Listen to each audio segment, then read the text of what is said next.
በአርማጭሆና በደብረ ታቦር ሳይቀር ገበሬው ሁሉ ፕሮቴስታንት ሆኗል። እንዳለ ገበሬው ፕሮቴስታንት ሆኗል። አርማጭሆ የት ጋ ነው ብሎ መጠየቅ ጥሩ ነው። እንግዲህ የሰሜን ሰዎች በመሪጌታም ሊያውቅ ይችላል፣ በመርጌችም ያውቃል። አርማጭሆ ማለት ሰሜን ጎንደር ነው። አንተን ገድዬ አርማጭሆ ገባለሁ የሚባልበት የሚሸፈትበት ከኦርቶዶክስ በስተቀር ሌላ ነገር የሌለበት አካባቢ ነው። ገበሬው ሁሉ ፕሮቴስታንት ሆኗል አሉ። ገበሬ ጋር ከወረደ እኮ የወረዳ ከተማ የገጠር ከተሞች ትንንሽ ከተሞች ሁሉ እኮ ተጠለቅልቋል ማለት ነው። በተለይ ሰሜን ወንጌል አልደረሰም ብዬ አምናለሁ። ለኔም አለኝ ይሄ ስፍስፍ ብሎ የሚሰማችሁ ስሜት አለ አይደለ? ቅድም መምህር እንደተናገሩት መድኃኒቱ እጁ ላይ ነው፣ ግን እንዴት እንደሚወጣ አያውቁም። ለጊዜ ብልጭ ብለን የምንጠፋበት ሳይሆን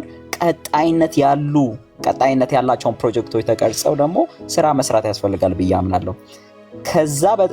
ከዛ በዘለለ ግን ዋናው ግን ወንጌልን በአደባባይም ይሁን በግልጽም ይሁን በስውር በተለያየ መንገድ ወንጌልን ማድረስ ደግሞ ከተሐድሳውያንና ከወንጌል አማኙ ማህበረሰብ ከዳነው ማህበረሰብ ኤክስፔክት የሚደረግ ነው። አገልግሎቶች ተነስተው ይዟቸው የተነሳ ሰዎች ሲሞት ወይም አቋም ሲቀይር ይፈርሳሉ። ይሄ ከእግዚአብሔር ነው የሚል አመለካከት የለኝም። በሰውየው ጉልበት አቅም የተሰራ ስራ ነው። የእግዚአብሔር ስራ ዘመን ተሻጋሪ ነው። ሂዱ ወደ ዓለም ብሏቸው ደቀ መዛሙርቱን ዓለም አልደረሱም። እነሱ ስራቸው ነው የሰሩት ያስቀመጡት መሰረታዊ ነገር ግን እስከ ዛሬ ድረስ አለ። እኛንም አልፎ ሊሄድ ነው።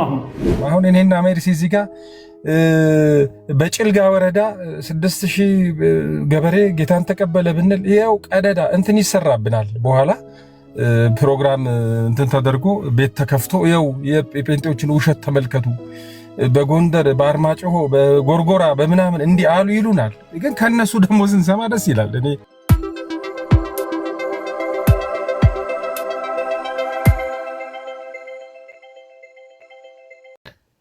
እንደሚባል አውቃለሁ፣ እንደምንታማ እናውቃለን፣ የተለያየ ነገር እንደምንባል አውቃለሁ። ግን እኔ ላይ ቀጥታ ስለደረሰ ስላየሁት አለ እኔ ምናልባት አዲስ አበባ ውስጥ አሉ የሚያስከፍሉ እንትን ውስጥ ምንድነው ይሄ በገስት ሃውስ የሚያስከፍሉ ሰዎች። እኔ ገስት ሃውስ አይደለም የከፈልኩኝ፣ ገስት ሃውስ አይደለም።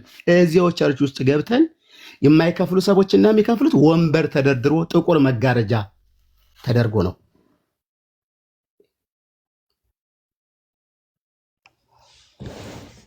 ኦኬ እንትን ልተባበር እችላለሁኝ፣ ልተባበር እችላለሁ ከእናንተ ጋር።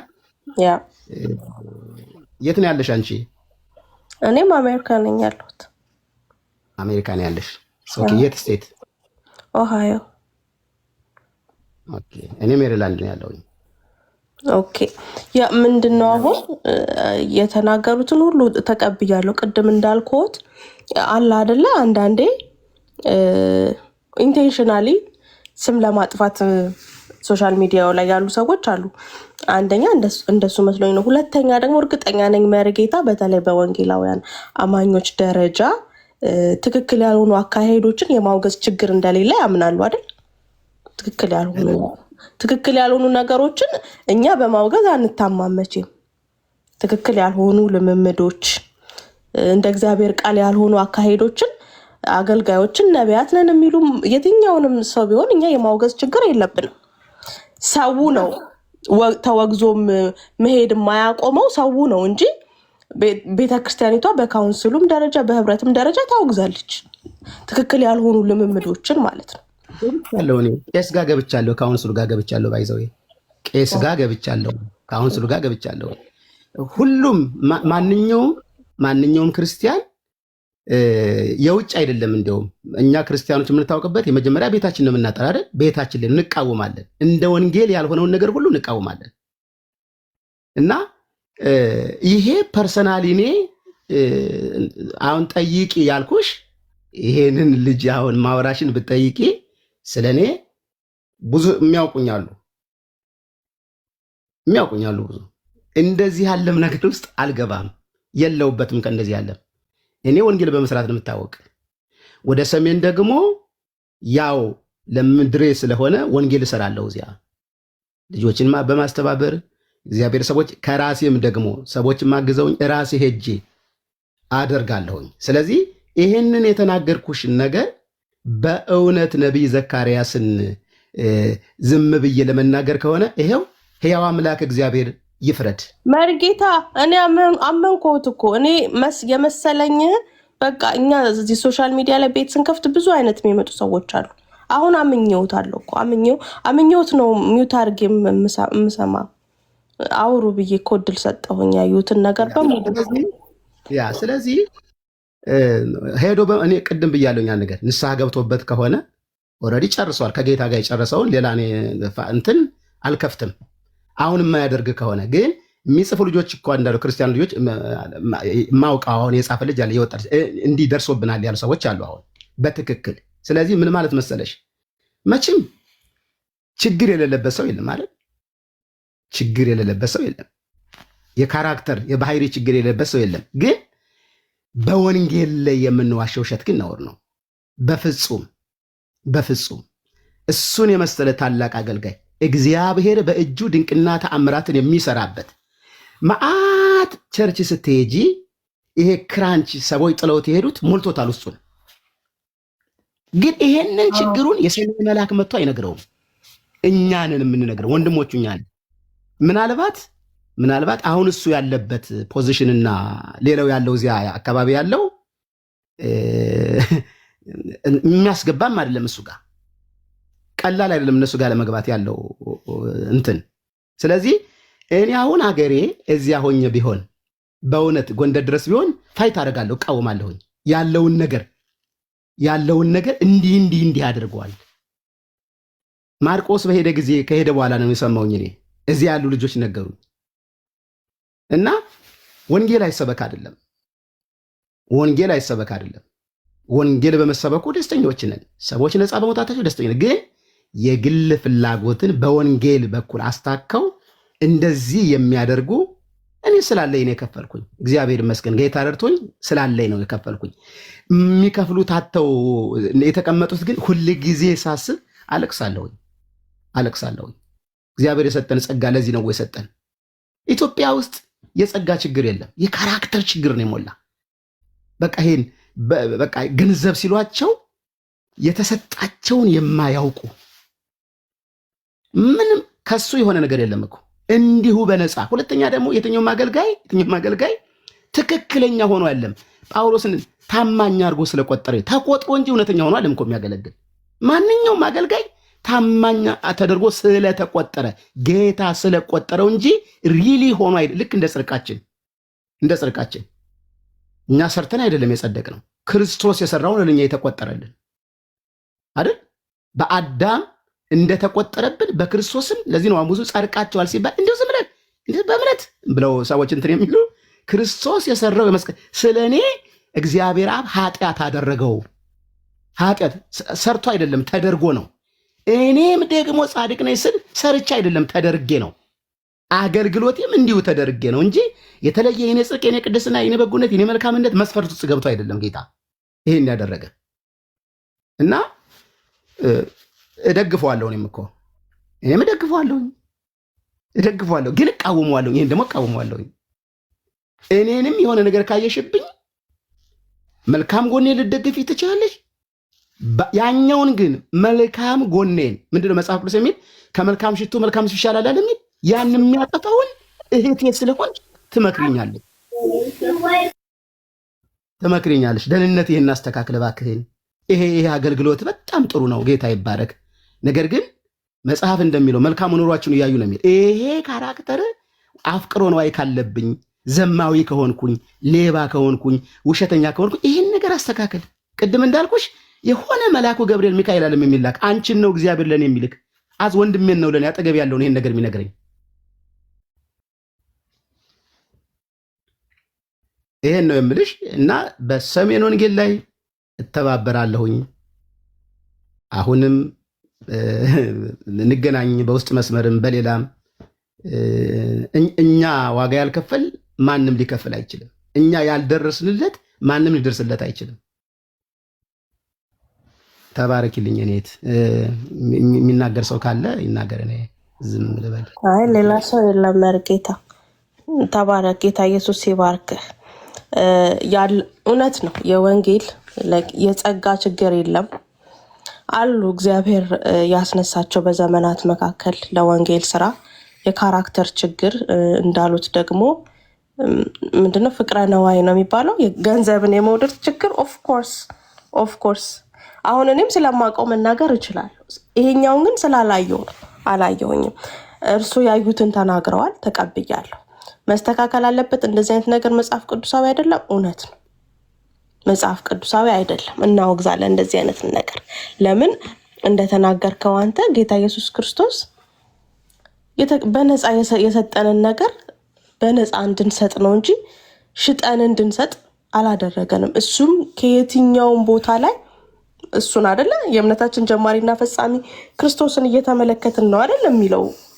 ስለዚህ እሱን ስንመለከት በምድር በተመላለሰ ሰዓት የቱም ጋር ምንም ነገር ሲሸጥ ሰዎችን ሲፈውስ አይነ ሲያበራ 38 ዓመት ሙሉ አልጋ ላይ የተኛን ሰው ሲያስነሳ በእጆቹ ተአምራትና ድንቅ ሲሆኑ አላስከፈለም። ይህንን ነገር ማናችንም አንደግፈው፣ እንቃወማለን። ከእግዚአብሔር ቃል አንጻር ትክክል አይደለም። ሰሜንን ለኢየሱስ ወንጌልን ወደ ሰሜን ይዞ የመግባቱን ነገር ግን እናበረታታለን፣ እንደግፋለን። ሰሜን ወንጌል አልደረሰም ብለን ስለምናምን ሰሜን የሚፈራ ኤሪያ ስለሆነ ወንጌልን ይዞ ለመግባት አስቸጋሪ ስለሆነ ለዚህ ደግሞ አቅምና ጉልበት ጸጋውን ስላገኘ በዚህ ረገድ ግን እናበረታታለን ነው የኔ ሐሳብ። መሪ ጌታ የምትጨምረው ነገር ካለ ሰማሃለሁ። ጌታ ይባርክሽ ስለተቀበልሽ። ፎሎ አድርጌሃለሁ። በውስጥ ማውራት እንችላለን። ሀሳብ ካለህን ጨምር። በጣም አስፈላጊ ሰው ነው። የእግዚአብሔር ሰው በጣም ደስ ብሎኛል ስላገኘው። ተባረክ።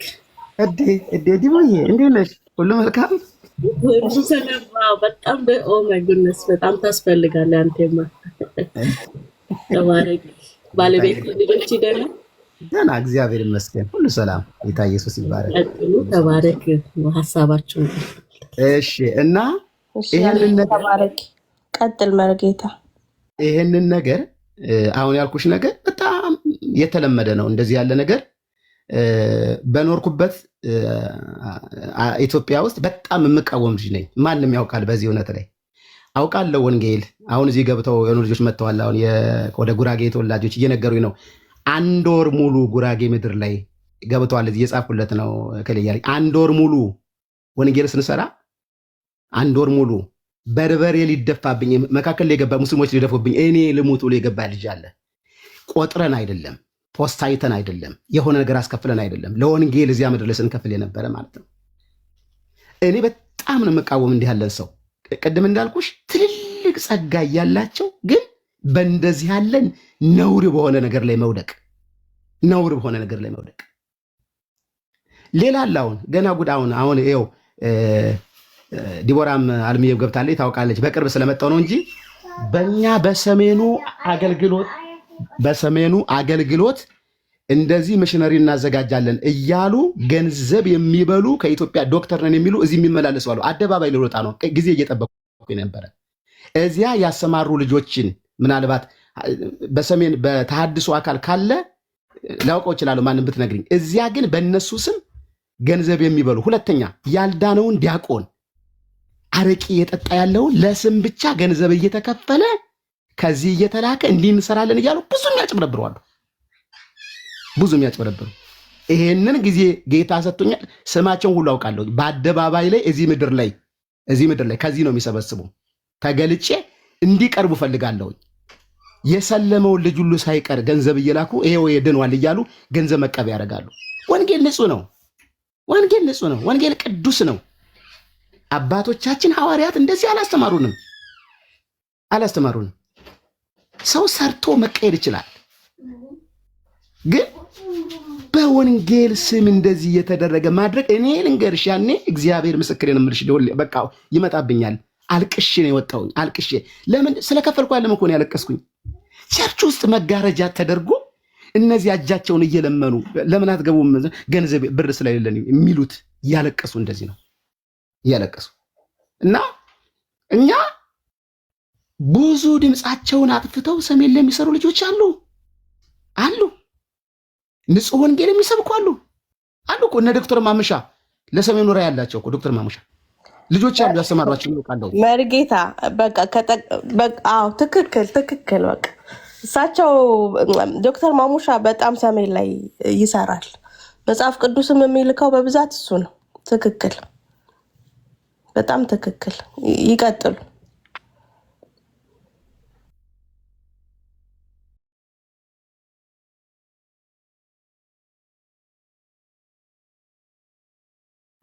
ይሰማል?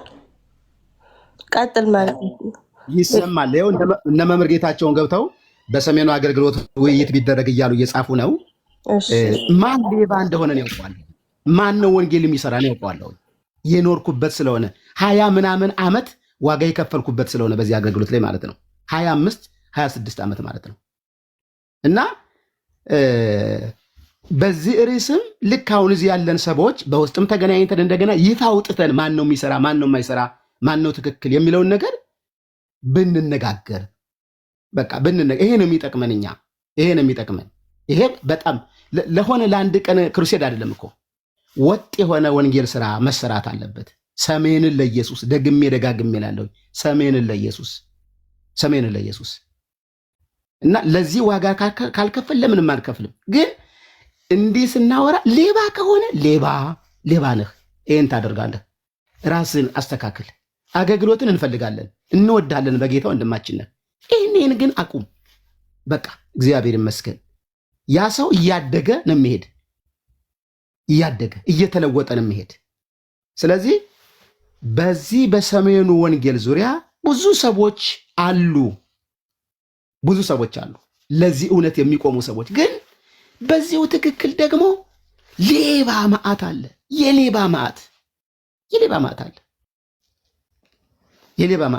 ይህንን ማስወገድ አለብን።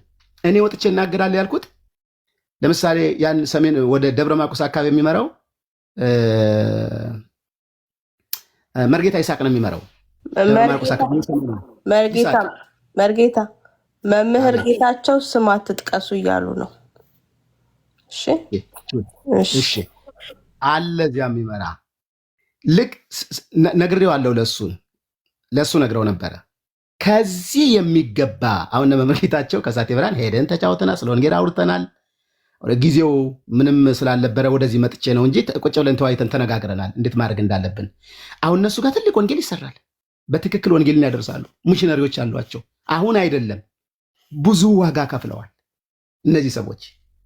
ነገር ግን እንደዚህ ያለ ካራክተር ያለበት ሰው መሄድ የለበትም። እውነቴን ነው የምልሽ። ብዙ ሌላ የሚያዝን አለ። በአንድ በኩል የሚያውቁ ሰዎች የሆኑ ልክ እንደዚህ ሲነጋገሩ ወደ ጌታ እንዳይመጡ በቃ እንዲህ ናቸው እነሱ የሚባለውን ነገር አንድ ተራ የማያገለግል ሰውና አንድ የሚያገለግል ሰው ጥፋታቸው እኩል አይደለም።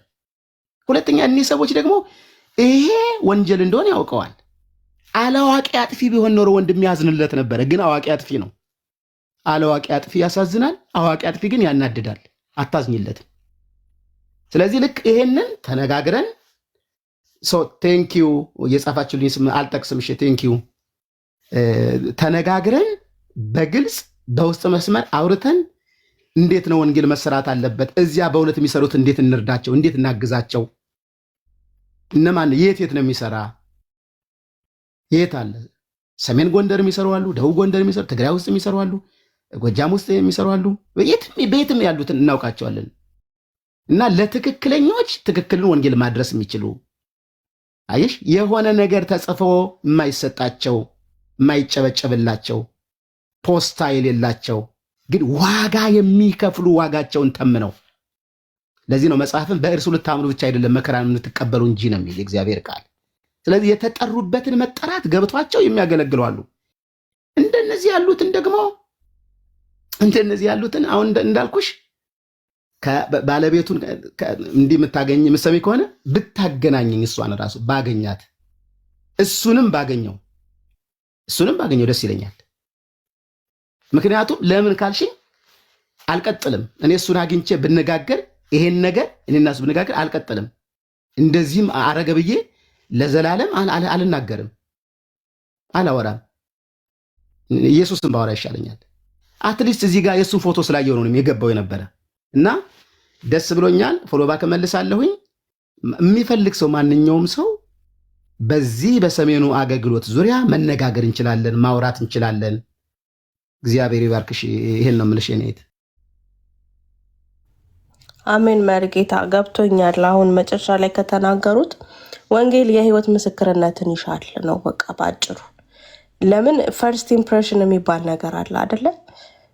ለመጀመሪያ ጊዜ ወደ ምድሪቷ ሲገባ አዲስ ሆኖ እንደመግባቱ መጠን ማን ነው ምንድን ነው እስካሁን የነበረው አገልግሎቱ እንዴት ነው የሚሉ ተያያዥ ጥያቄዎች ስለሚመጡ ወንጌል ደግሞ የህይወትን ምስክርነት እንደዚህ አይነት ሰው ነው አገልግሎቱ እንደዚህ ነው የሚል በሚያገለግልበት ቤተክርስቲያን ስር የሚሰጠው አገልግሎት እንዲህ ነው የሚል ምስክርነት ስላለ የህይወት ምስክርነታችን ወንጌል ላይ ማተር ያደርጋል። የአገልግሎት ምስክርነታችን ወንጌል ላይ ማተር ያደርጋል። በተለይ አዳዲስ ቦታዎች ስንሄድ ይሄ አገልጋይ እንደዚህ ነው የሚባለው በተለይ ለሚድኑ ነፍሶች አለ አይደለ? ጌታ ኢየሱስ ክርስቶስ ለጴጥሮስ የሚድኑ ነፍሳትን ወደ ቤተክርስቲያን የሚጨመሩ ነፍሳትን በ3 ደረጃ ነው የሰጠው አይደል? በግልገል በጠቦትና በበግ ደረጃ ነው አይደለ? በተለይ ገና ጠቦትና ግልገል ሌቭል ላይ ያሉ በትንሽ ነገር የመሰናከል እድላቸው የሰፋ ነው። ስለዚህ ለእንደዚህ አይነት ነፍሶች ልንጠነቀቅ ይገባል። እኔ እንደተረዳሁት ንግግርክን ማለት ነው መሪጌታ። በግ እንኳን የደረሰው ያው ብዙ ኩርኩሙንም ንፋሱንም ፀሐዩንም ዝናቡንም ችሎ የመቋቋምና በጸጋው እንግዲህ እስከ ክብር ድረስ የመድረስ አቅም ይኖረዋል ሞስት ፕሮባብሊ ማለት ነው። እና በዛ አንግል ነው በጣም በቃ ምንም ሳላንገራገር የምቀበለው ሐሳብ ነው፣ የምገዛው ሐሳብ ነው።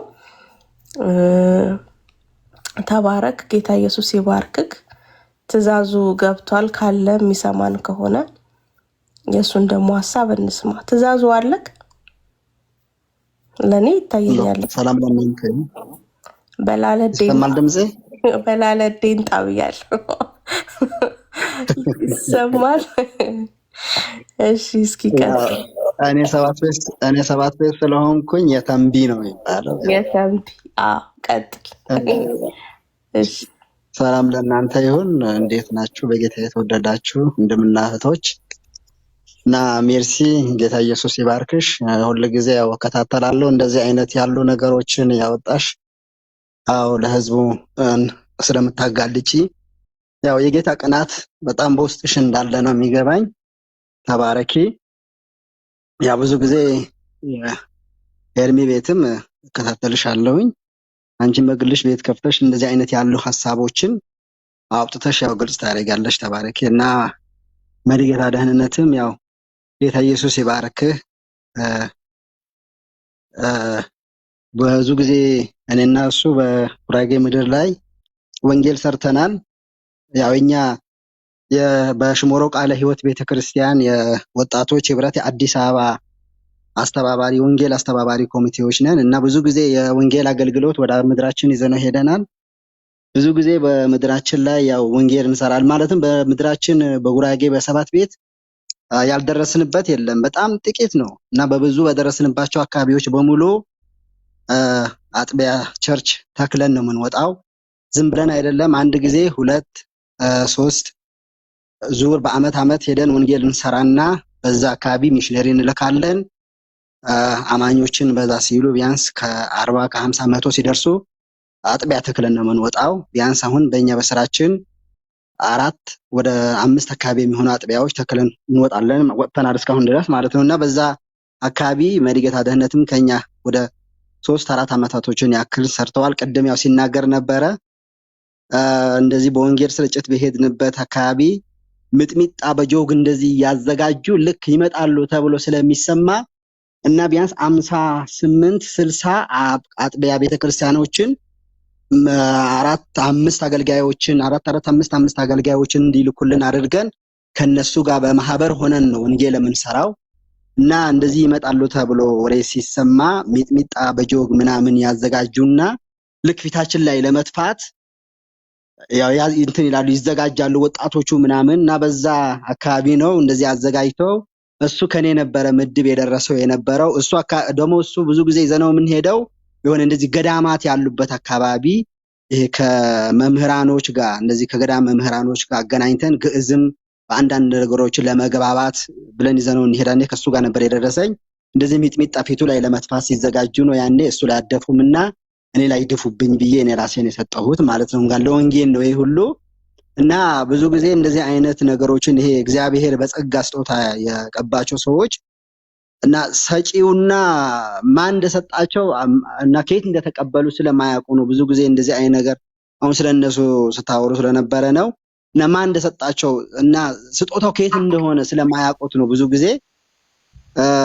እና ጸጋ በተቀበሉ ጊዜ ጸጋውን የሆነ በገንዘብ የመሽጠት ነገር የመስጠት በቃ ጸጋው በገንዘብ የመስጠት ነገር ነው ያለባቸውና እና ሐዋርያ ጳውሎስ እኮ ያን ሁሉ ጸጋ እያላቸው ጥላቸው ሁሉ ሰው እየፈወሰ እኛ ጥላኮ እንደዚህ ያደርጋልና እኛ ለወንጌል ነውና ከቤታችሁ ካላችሁ ሰብስባችሁ አምታችሁ ስጡ ምናምን አይሉ ነበረ። ማታ ድንኳን እየሰፉ ነበረ ቀን ወንጌል ይሰሩ የነበረው ማለት ነው በችግር። እና አሁን ደግሞ የሆነ ጸጋውን የከበሬታ እና የሀብት መሰብሰቢያ አድርገውታል። እና እግዚአብሔር ደግሞ ይቅር ይበላቸውና አሉ በመድራችን ነው። ኢትዮጵያ ውስጥ ነው የምኖረው አለ ብዙ ቦታዎች አሉ።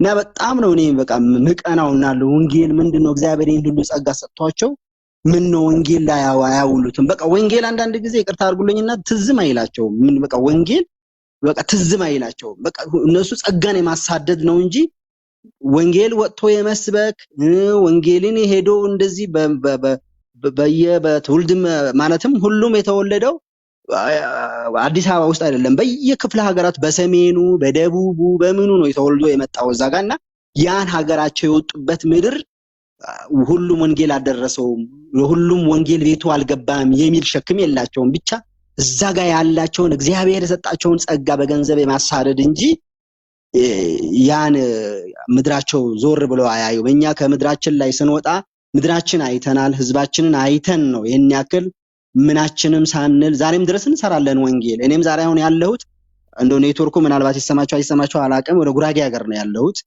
ትናንትና ነው ወደዚህ ምድር የመጣሁት በአንዳንድ ነገሮች ማለትና ይሄን ሁሉ እንትን አይላቸውም። እና እግዚአብሔር ይቅር ይበላቸው ነው የምለው። በጣም አዝናለሁኝ ብዙ ጊዜ እንዴት ሰው የዳነበትን እንዴት መዳን አያውቅም? እንዴት እኛ ከዛ ሁሉ ጨለማ ወጥተን ከዛ ሁሉ ትብታብ ውስጥ ወጥተን ክርስቶስ ነፃ አውጥቶን እኛ እንዴት የዳንበትን መዳን እንዴት አናይም የሚል እንትን አለኝ። ተባረኩ። ያው ተባረክ። ትእዛዞች ጌታ ኢየሱስ ይባርክ። ተባረክ። መምህር አሉ ወይ? እኔ ነው መምህር ጌታቸው ገብተዋል። ያ ጉድ በእኛ በኢትዮጵያውያን እንደምን አደራችሁ፣ በያላችሁበት እንደምን ዋላችሁ፣ እንደምን አመሻችሁ። ሰላም እግዚአብሔር ከሁላችሁ ጋር ይሁን። ሁላችሁንም እዚህ ላይ ያላችሁ መርጌታ ደህንነት ደህና ነህ ሆይ? ድምፅህን አጥፍተህ ነበር ከወጣ በኋላ ተሰምተህ አታውቅም። ዛሬን የሰማሁህ ደስ ብሎኛል። ጸጋ ይብዛልህ። መርጌታ ደህንነትን በተመለከተ ምስክርነት ምናምን ለመስጠት በእውነት እንዲህ ነው ምናምን ብሎ ለማለት አንደኛ የሚያስፈልገውም አይደለም። የተጠራበት የተለየበት የወጣበትን አይቶ ማን ነው ብሎ መናገር ይቻላል። እኔ አሁን ስለሱ ምስክርነት መስጠት አልችልም። በጌታ ዘንድ የሚያገኘውን ነገር ጌታ ራሱ ያውቃልና ለጌታ ክብር ይሆንለት። በርካታ ነገሮችን እናውቃለን፣ ሰምተናል። ረጅም ጊዜ ነው ጌታን በማገልገል የሚታወቀው። እንደተባለው መርስም በቀላሉ ተረድተሸዋልና ለውሸት ስም ለማጥፋት እንደዚህ ያደርጋል ተብሎ የሚጠረጠር ሰው አይደለም። እሱን እንተው። እኔ እንግዲህ አሁን ይሄ በብሔራዊ ደረጃ ችግራችን ነው፣ በዓለም አቀፍ ደረጃም ችግር ነው የሆነው። እግዚአብሔር በሰው ሁሉ ይጠቀማል። ምክንያቱም እግዚአብሔር የሚሰራው በሰው ነው እና በማናችንም ሰዎች ይጠቀማል። እግዚአብሔር ቸር አምላክ ነው። በደካሞች በብርቶች ይጠቀማል እና እግዚአብሔር በሚጠቀምበት ጊዜ ከኛ የሆነ ወይም እኛ ዋጣ ነው የምንለው ነገር ምንም የለንም ከኃጢአታችን በስተቀር ወደ እግዚአብሔር ያቀረበ ሌላ ነገር ምንም የለም። ኃጢአታችን ነው እግዚአብሔርን ወደኛ ያመጣው እና የእኛ ብርታት ኃጢአት ነው የነበረው። ስለዚህ ማናችንም እግዚአብሔር በእኛ ቢሰራ መጽሐፍ እንደሚል እርሱ በእኛ ሆኖ ሰራው እንጂ ከኛ የሆነ ነገር እንደሌለ እናውቃለንና ማንም ሰው በዚህ በኩል ጥንቃቄ ቢያደርግ መልካም ነው የሚሆነው። ብዙ ችግሮች አሉ በምድራችን በዓለም አቀፍ ደረጃ የምናያቸው። የሚደንቀው ጸጋና ሰው በጣም በሚገርም ሁኔታ ለያይተን ነው የምናየው እና ጸጋ እግዚአብሔር ሰጥቶ ሰዎች ሊጠቀሙበት የሚችል ነገር እግዚአብሔር ይሰራል። እነዚያ ሰዎች በእግዚአብሔር ይታወቃሉ ወይስ አይታወቁም የሚለው ለባለቤቱ ለራሱ ለእግዚአብሔር እንስጠውና እኔ እንደው አሁን የዚህ ውይይት በመርጌታ ደህንነት ምክንያት እንደው ወደ ጥሩ አቅጣጫ ሄደ ብዬ የምለው አሁን ይሄ ምንድን ነው፣ ሰሜንን በተመለከተ የወንጌል ስራ እንዴት መሰራት አለበት፣ በምን ሁኔታ ነው ሊሰራ የሚገባው፣ እስካሁን የተሰሩ ስራዎች ምንድን ነው ድክመት ጥንካሬያቸው፣ የተበታተነ አሰራርም ፍንጮች እንሰማለን። እከሌ አሁን ስም መጥቀስ ስለማይከበደ ምናምን አለማ ምናምን እያልን የምንጠራቸው ሰዎች አሉ። ይሄ ነገር ምን ያህል ዋጋ እንዳስከፈለ ማየት ይቻላል።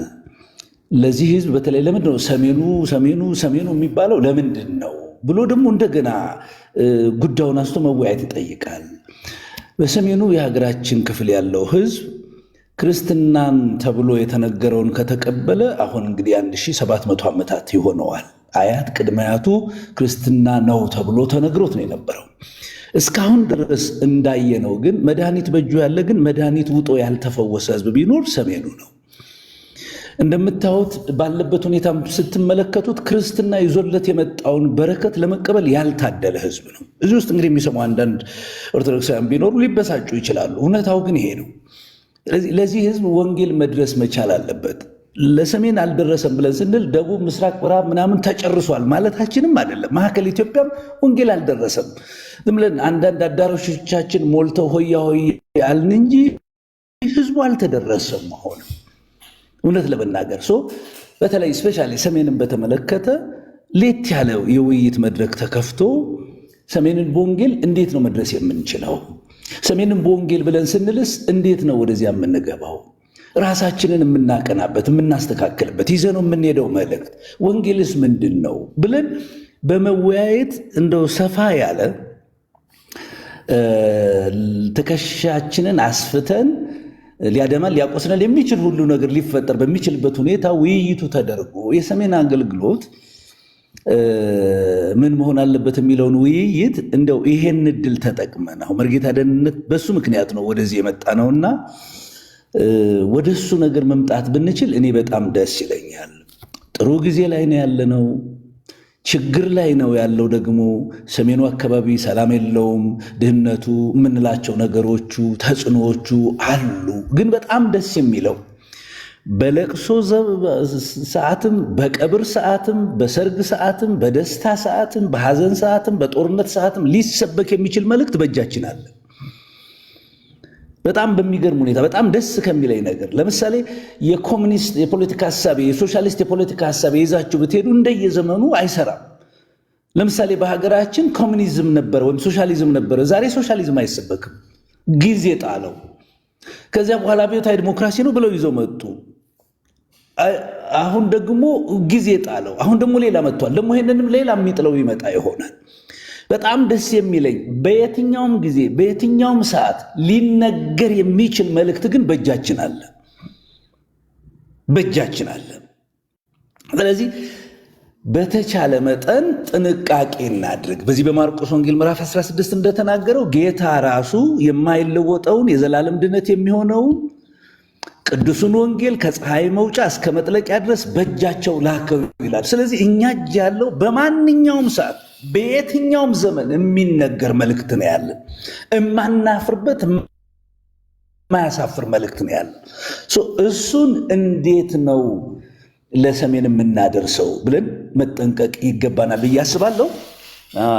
እንደው ይቅርታ እንደው ስሜታዊ ሆኜ ከሆነ በንግግሬ ወደዚያ ብንቀይረው ጥሩ ነው። ችግሮች አሉ። አዎ፣ እንዴት ነው ችግሮችን መፍታት የምንችለው? አሁን አሉ የሚታዩ አሳፋሪ ነገሮች አሉ። እንዴት ነው አሳፋሪዎችን መቀየር የምንችለው? አሁን እኔ የምለው አንድ ነገር ብቻ ነው ልናደርግ የምንችለው። እኛ በቅንነት፣ በትክክል፣ በቅዱስ ቅናት፣ በታማኝነት፣ በፍቅር ይሄን ወንጌል የማገልገል ስራ መስራት። ስለዚህ ይሄን ወንጌል ተሸክመን እንሄድ። ልክ ነው። አንዳንድ የሚቀድሙ ነገሮች አሉ። ጥፋቶች ይቀድማሉ፣ ስህተቶች ይቀድማሉ፣ ወንጀሎች ይቀድማሉ። የተለያዩ ስራዎች እየቀደሙ የወንጌልን ስም ሊያሰድቡ ይችላሉ። አዎ፣ ግን ምን እናድርግ? አሁን አንድ ነገር ብቻ እናድርግ። እኛ እንነጋገር፣ እንተናነጽ፣ እንወቃቀስ። ጌታቸው ልክ አይደለህም፣ መርጌታ ድነት ልክ አይደለህም፣ እከሊት ልክ አይደለሽም፣ እንዲህ ነው ማድረግ ያለብን ብለን ስፔሻሊ ስለ ሰሜን ስላወራሉ ምንድነው በስጋ ዘመዶች ለሚሆኑ ያለኝን ነገር ብሎ ጳውሎስ ሮሜ 9 ሮሜ 10 ላይ የተናገረው አለ። አያችሁ፣ በቃ ወደ እግዚአብሔር ልመና የጸሎት እስራኤል እንዲድኑ ነው አለ። እስራኤል ማለት ታቦት፣ መቅደስ፣ ስርዓት፣ መስዋዕት፣ ክህነት፣ ነብይነት ክርስቶስ በስጋ የመጣባቸው ሰዎች ግን እንዲድኑ ይጸልያል። እነሱ እኮ የእግዚአብሔር ነን ብለው የሚያስቡ ሰዎች ናቸው። እንዲህ አይነት ማህበረሰብ ውስጥ ተወልደን ያደግን ሰዎች ስለሆን በስጋ ዘመዶቻችን ለሆኑ ይሄን ወንጌል ለማድረስ ከዚህ ስህተት ራሳችንን አርመን ከዚህ ወንጀል ራሳችንን ለይተን የቀረችንን ዘመን ለክርስቶስና ለሕዝባችን አድርገናት ብናልፍ በጣም ደስ ይለኛልና ጉዳዩ ሰፋ አድርገን እንነጋገር፣ እንጨዋወትበት። እንደው የዝግ ስብሰባዎች ይደረጉ፣ በዋትሳፕ ግሩፕ ተፈጥሮ እንነጋገር። መርጌታ ደህንነት አሁን እዚህ አካባቢ ያላችሁ ሰዎች እንጨዋወት፣ ጉዳዩን እናሳያቸው። ምንድን ነው ያለው ተጨባጭ ሁኔታ? ምን ይመስላል? ሰሜኑን የያዘው ማን ነው? ገዳማቱ፣ አድባራቱ፣ ባህታውያኑ፣ መነኮሳቱ፣ ቀሳውስቱ፣ ዲያቆናቱ፣ ባህሉ፣ አምልኮተ እግዚአብሔሩ ማለት ቅዳሴው፣ ህዝቡን የያዘው መንገድ እንዴት ነው? ከዚህ ወደ ወንጌል ፊቱን አዙሮ እግዚአብሔርን ብቻ የሚቀድሰው ይሄ ህዝብ የሚለውን ነገር እኔ በዚህ ስብሰባዎችም እየተደረገ አንድ መልክ ይዘን ብንነሳ በጣም ጥሩ ነው። መርጌታ ደህንነት ታስታውስ እንደሆነ ቁጭ ብለን መገናኛ ተገናኝተን ሰፊ ጭውውት እንደተጨዋወትን ግን በቅርብ ወደ አሜሪካ እንደምትሄድ ተነጋግረን ነበር የነበረውና አሁንም እኔ እሱ ላይ መሰራት መቻል አለበት። አጭበርባሪዎችን ለመከላከል ከተፈለግን ሺህ ጊዜ ስናነሳቸው ብንውል አይጠሩም፣ እንዲያውም እየደመቁ ነው የሚሄዱት። አይታችሁ እንደሆነ በጣም እኛ ሀገር በጣም የተለየ ነገር የሚሆነው የተመሳሳይ ጾታ ጋብቻ ነውር ነው፣ የተወገዘ ነው ምናምን ሰላማዊ ሰልፍ እስኪወጣ ሲደርስ እነሱ ግን እየበዙ እየሰፉ ነው የሚሄዱት። ስለዚህ ሌላ ስትራቴጂ ነው። ግን የማይቀበል ትውልድ መፍጠር ነው እንጂ እነሱን በማውገዝ አሁን የማንችልበት ደረጃ ላይ ደርሰዋል እኮ አሁን። አይ ስለዚህ አሁን እኛ ግን መቀበል የማይችል ህዝባዊነትን መቀበል የማይችል ትውልድ የመፍጠር ስራ የመውለድ ስራ እንጀምር ብለን ፈጥረን መሄድ አለብን።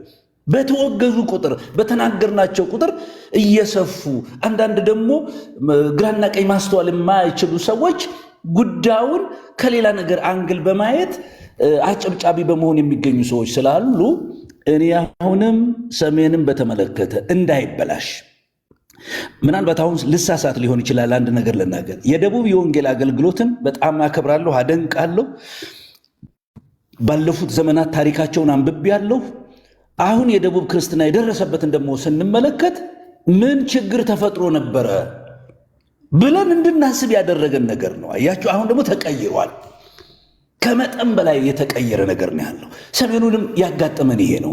ስለዚህ በዚህ ጉዳይ ላይ እንደው ሌት ያለ ጭውውት ብንጫወት ለማለት ነው። አስረዝም ያለው ምሕረት አድርጉልኝ። ተባረኩልኝ። እግዚአብሔር ይባርካችሁ። አሜን መምህር፣ አሜን። ጌታ ኢየሱስ ዘመኖትን ይባርክ። እኔም ደስ ይለኛል ያላችሁን ሀሳብ ማንሸራሸር ይቻላል። በተግባር ላይ መሬት የወረደ ነገር መሰራት አለበት በሚለው በውስጥ በተለያዩ ግሩፖች ክሬት ተደርጎ መነጋገር በዝግ ስብሰባ የተባለው ነገር በጣም ያስማማኛል። አሁን ሰሜን ላይ ከሆነ ትኩረቱ በተለይ ኢትዮጵያ ላይ ምዕራቡና ደቡቡ ክፍል ቀድሞ ወንጌል የደረሰው ክፍል ነው እና አሁን ላይ ደግሞ ይሄ ወንጌል ልምምድ እየሆነ መጥቶ ያለበት ደረጃ ደርሷል እና ከነዚህ ቀድሞ ወንጌል ከገባባቸው አቅጣጫዎች ለሰሜኑ ደግሞ ልንወስደው የሚገባ ልምድ አለ። ለሰሜኑ ልንወስደው የሚገባ ልምድ አለና እነዛን በደንብ ሀሳብ አንሸራሽሮ መነጋገር ይቻላል። መሪጌታን መቀጠል ትችላለህ። እንሰማለን። በጣም ደስ ብሎኛል። ብዙ ወዳጆችን በስር እያየው ነበረ እና ደግሞ መምህር ጌታቸው እንዲህ ባልገባ መገናኘት አንችልም ነበር እና ኦልሬዲ እኔ እዚያ ከሄድኩኝ አንተም ታውቃለህ ብዙ ጊዜ ስላልሆነ መቼም እኔ ወደ አሜሪካ በመጣም ፋሽን ሾው ላሳይ ያለም የመጣው ከወንጌል ውጭ ሌላ ነገር የለኝም እና መምህር እንዴት እንደምትሰሩ ምን አይነት ዋጋ እንደከፈላችሁ አሁን አይደለም እንደዚህ ያኔ ደማችሁ እየፈሰሰ አጥንታችሁ እየተሰበረ ወንጌል እንደምትሰሩ አውቃለሁኝ። ወንድማማች ነን፣ ጓደኛዎች ነን፣ በጣም እንታወቃለን እና ደግሜ ስላገኘው በጣም ደስ ይለኛል። በጣም ደስ ብሎኛል። ግን በእንደዚህ ያለ ነገር መከሰት እኔ ደስ ባያሰኝም ለእኔ ደስ አያሰኝም። አሁን ይህን ቅድም የተናገርኩት በመናገሬ ግን ውስጤ በጣም ስለተጎዳን ያወራው። ሌላው ወንድሜ ትእዛዙ ጌታ እግዚአብሔር ይባርክ። እኔ እንደ ጉራጌ ህዝብ ወይንም እንደ ጉራጌ ተወላጅ ለወንጌል ዋጋ የሚከፍሉ አይቻላውቅም። ዋጋ የሚከፍሉ ምን አይነት መሰጠት እንዳላቸው እኔ 7 ቤት ብዙ ዞር ያለው ከቁጥር ያለፈ አንድ እንዲሁም ቃለ ሕይወት ቸርች ተተክላለች። እኔ ማውቃት በእኛ አገልግሎት ወደ ሹሞሮ የሚባል ሀገር ሙስሊም ነበርና 7 ሰዓት ከሌሊቱ ዝናብ ክረምት እየደበደብን ቦቲ ገዝተውልን ይዞኝ ሄዱ። ከሌሊቱ 7 ሰዓት ቀን ከሄድን ያውናል እነሱ ተብሎ እና ምን አይነት የወንጌል ተጋድሎ እንዳላቸው እግዚአብሔር ይባርካችሁ ልላችሁ ፈልጋለሁ። በጣም ጠንካራዎች፣ ወጣቱ ገንዘቡን፣ ጉልበቱን፣ አቅሙን ሁሉ ወንጌል ለሚያደርግ እኔ እንደነሱ አይቻላውቅም። በእውነት እላቸዋለሁ ለወንጌል ያላቸው መሰጠት እና መቼ ነው ነበር ወደኛ አምጥቼ መምህር እነሱን ሳይ መቼ ነው ይሄ የሚሆነው ብዬ ወደኛ ነበረ እና ልክ በአጋጣሚ አሁን ስለተገናኘ ሰሜኑን ማን ነው መድረስ የሚችለው የሚለውን ከኛ በላይ ሊያውቅ የሚችል ነገር የለም። ማን ነው መድረስ የሚችለው? ማን ነው አቅም ያለው? ማን ነው ባህሉን የሚያውቅ? ማን ነው ቋንቋውን የሚያውቅ? ይሄንን እኛ ጥንቅል እናውቃለን። አሁን እኔ የተለያዩ ሰዎችም አሁን አግኝቻለሁ እዚህ ከመጣሁኝ ለዚህ ትብብር እጅ የሚሰጡ ሰዎች አሉ። ሰው ወደፊት እንዴት ላገያኩ እያወራው ነበረ። ያው ከእናንተ ጋር መገናኘትም አይቀርም ነበረ። ይሄ እንዲህ በቀላል እንዲህ በዚች በትንሽ መስኮት የምንነጋገረው ሳይሆን እንደ ስብሰባ ማድገን ሰፋ አድርገን ነገሩን አይተን መቆም ያለባቸው እንዲቆሙ ነው። መቆም ያለባቸው ቅድሚያ ነው። መቆም አለባቸው። የሚያስተካክሉት ብዙ ነገር አሉ። እውነተኞች ደግሞ መሄድና መራመድ አለባቸው። ስለዚህ ቅድም እንዳልከው ሰፋ ያለ ጊዜ ወስደን አንድ ቴሌግራም ቻናል የሚሆን ከፍተን የምንገናኝበት እያንዳንዱ ነገር በመረጃ በማስረጃ አድርገን ነገሩን እግዚአብሔር ይረዳናል። ወንጌልን መስራት እንችላለን። አሁን አይደለም 90 ቤት ሰርተናል እኮ በዚያ ባስጨናቂው ጊዜ እንደ እባብ እየቀጠቀጡን ማለት ነው። እግዚአብሔር ይመስገን አሁንማ ብዙ መጠጊያ ብዙ ወንድሞች ብዙ እህቶች አፍርተናል እና ተነጋግረን እንዴት ነው ማድረግ ያለብን፣ እንዴት ነው መስራት ያለብን። እኔ ለዚህ ነው አሁን እኔ ማን መሄድ አለበት የሚል ሰሜኑን እኛ ስለምናውቀው መሄድ ያለባቸው እነማን ናቸው፣ እንዴት ይሄዱ፣ በምን ይሄዱ የሚለውን በጸሎትም በገንዘብም በመመካከር በተለያየው ነገር አብዝተን ልንቆምና አብዝተን ልንሰራ የሚገባበት ጊዜ ላይ ያለን። በተለይ ይሄኛው ጊዜ ደግሞ አሁን አስጨናቂ ጊዜ ስለሆነ ማለት ነው። አስጨናቂ ጊዜ ስለሆነ እና ለዚህ ምክንያት የሆንሽኝ እህቴ መርሲ ጌታ እግዚአብሔር ይባርክሽ። ኑሃሚ ቅድም ሰላም አላልኳችሁም? ያሚ ነው ማን እዚያ ጋለች? ዲቦራም አለሽ እዚሁ። ዲቦራ በጣም ተወዳጅ እህት ናት።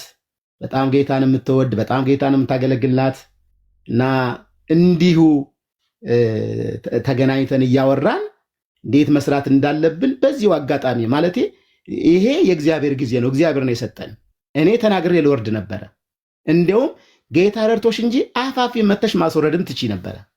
እውነት ልናገር አልዋሽም እያልኩ እየጮኩብሽ ነበር። ታጾሽ ነበር አልዋሽም። እኔ እየደጋገምኩኝ እንዳታስወርጅ ፈልጌ ነው። አንድ ሰው እንኳ ቢሰማ የሚል ፈልጌ ነው። ግን እግዚአብሔር ነገሩን ወደ መልካም ቀይሮታል። አሁን ይሄን ያመጣሽበትን ርዕስ ጌታ ነው በአንቺ ተጠቅሞ ያመጣው እና እኔም ደስ ብሎኛል። መምህር ጌታቸውም እዚህ ያለን ወገኖችም ጌታ እግዚአብሔር ይባርካችሁ። በሁሉም ነገር መመካከር በምንችልበትን ጊዜ እያንዳንዱን ነገር ተነጋግረን መውጣት እንችላለን። እግዚአብሔር ይባርካችሁ። ጨርሻለሁኝ። አሜን። መሪጌታ ተባረክ። ያው እንግዲህ እኔ እንደ ታናሽ ያለውን ነገር ምሪት መስጠት አልችልም ብዬ ነው። ከናንተ ያለውን ነገር ሁሉ መስማት እችላለሁኝ። ፐርሰናሊ እኔ እንደ ግለሰብ ሰሜንን ለኢየሱስ በሚለው የትኛውም እንቅስቃሴ በተለይ በእናንተ በኩል ከሆነ አሁን ለምሳሌ እዚህ ፕላትፎርም ላይ ሪፖርትም የሌለው የቱ ጋር እንደደረሰ የማይታወቅ አንዳንድ እንደዚህ አይነት እንቅስቃሴ አለ። ነገር ግን የት እንደደረሰ ኢቭን ሰሜንን ለኢየሱስ ብለው ከተለያየ ቤተ እምነት ግን ሰሜንን ለኢየሱስ ተብሎ ኦልሬዲ ቅድም እኮ መሪጌታ አንተ እንዳልከው ነው ያወገዝከው ነገር አለ አይደል? እኔም እንግዲህ አንስቼ ማውገዝ እችላለሁ። ሰሜንን ለኢየሱስ ይባልና በጣም የሚገርማችሁ ቤተ እምነታቸውም አንድ አይደለም። የሆነ ነገር ግን ለማሰባሰብ አንድ ላይ ሆናሉ። ፋይናሊስ ሪፖርቱም አይታወቅ። ነገር ግን አሁን እንደናንተ በተሐድሶ እንቅስቃሴ ውስጥ ያላችሁ ታንጀብል የሆናችሁ ሰዎች የሆነ ነገር ቢሆን ልትጠየቁ የምትችሉ ሰዎች እንዴት ሆነ የት ደረሰ የሚባል አድሬስ ማድረግ የሚቻልበት ሰው ተጠያቂ መሆን የሚችልበት ሰው ያለበት አካል ላይ ግን ምንም ነገር ደፍሮ ገብቶ ለመስራት በአቅምም በጸጋም በአገልግሎትም ለመሳተፍ አያሰጋም። ስለዚህ እኔ ፐርሰናሊ ለዚህ እንቅስቃሴ እግዚአብሔር በሰጠኝ ነገር ሁሉ በደስታ ከእናንተ ጋር ለመስራት ዝግጁ ነኝ። በደስታ እናንተ ደግሞ በተለይ አሁን መምህር ሲናገሩ ከደቡብ እንቅስቃሴ ለሰሜኑ የምንወስደው የእርምት እርምጃ ነው የሚባለው። እንደዛ አይነት ነገሮች አሉ። ስለዚህ እዚህ ጋር ሊነሳ የሚችል ከዛ ደግሞ ጀርባ ላይ ሊነሳ የሚችል ነገር ግን እዚህ ጋር ህዝቡ መስማት አለበት ማወቅ አለበት የሚባለውን ነገር ግን እኔ ምሪት ሰጥቼ ሳይሆን እናንተ እንደፈለጋችሁና በፈለጋችሁበት መንገድ ሀሳቡን ማንሸራሸር ይቻላል የሚለውን እድል ለመስጠት ነው። አመሰግናለሁ።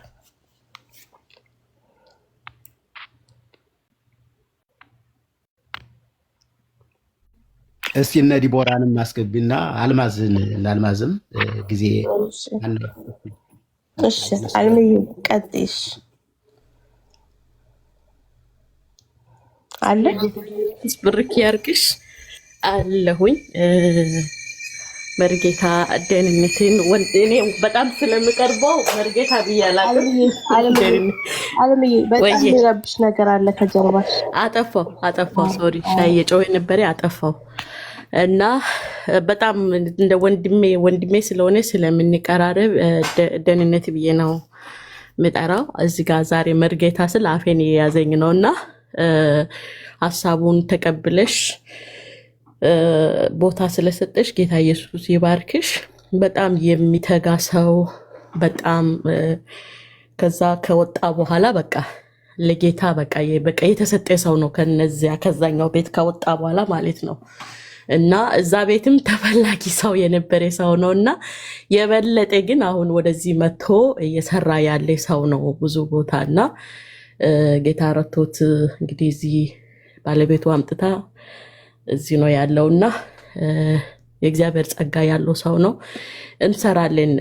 ሰሜን ላይ የሆነው ያለው ነገር አሁን ደም የፈሰሰ ያለው ብዙ ነገር የሆነው ያለው ወንጌልን ስላልተቀበሉ ወንጌልን ስለገፉ ዘንዶ ደማቸውን እየጠጣ ነው።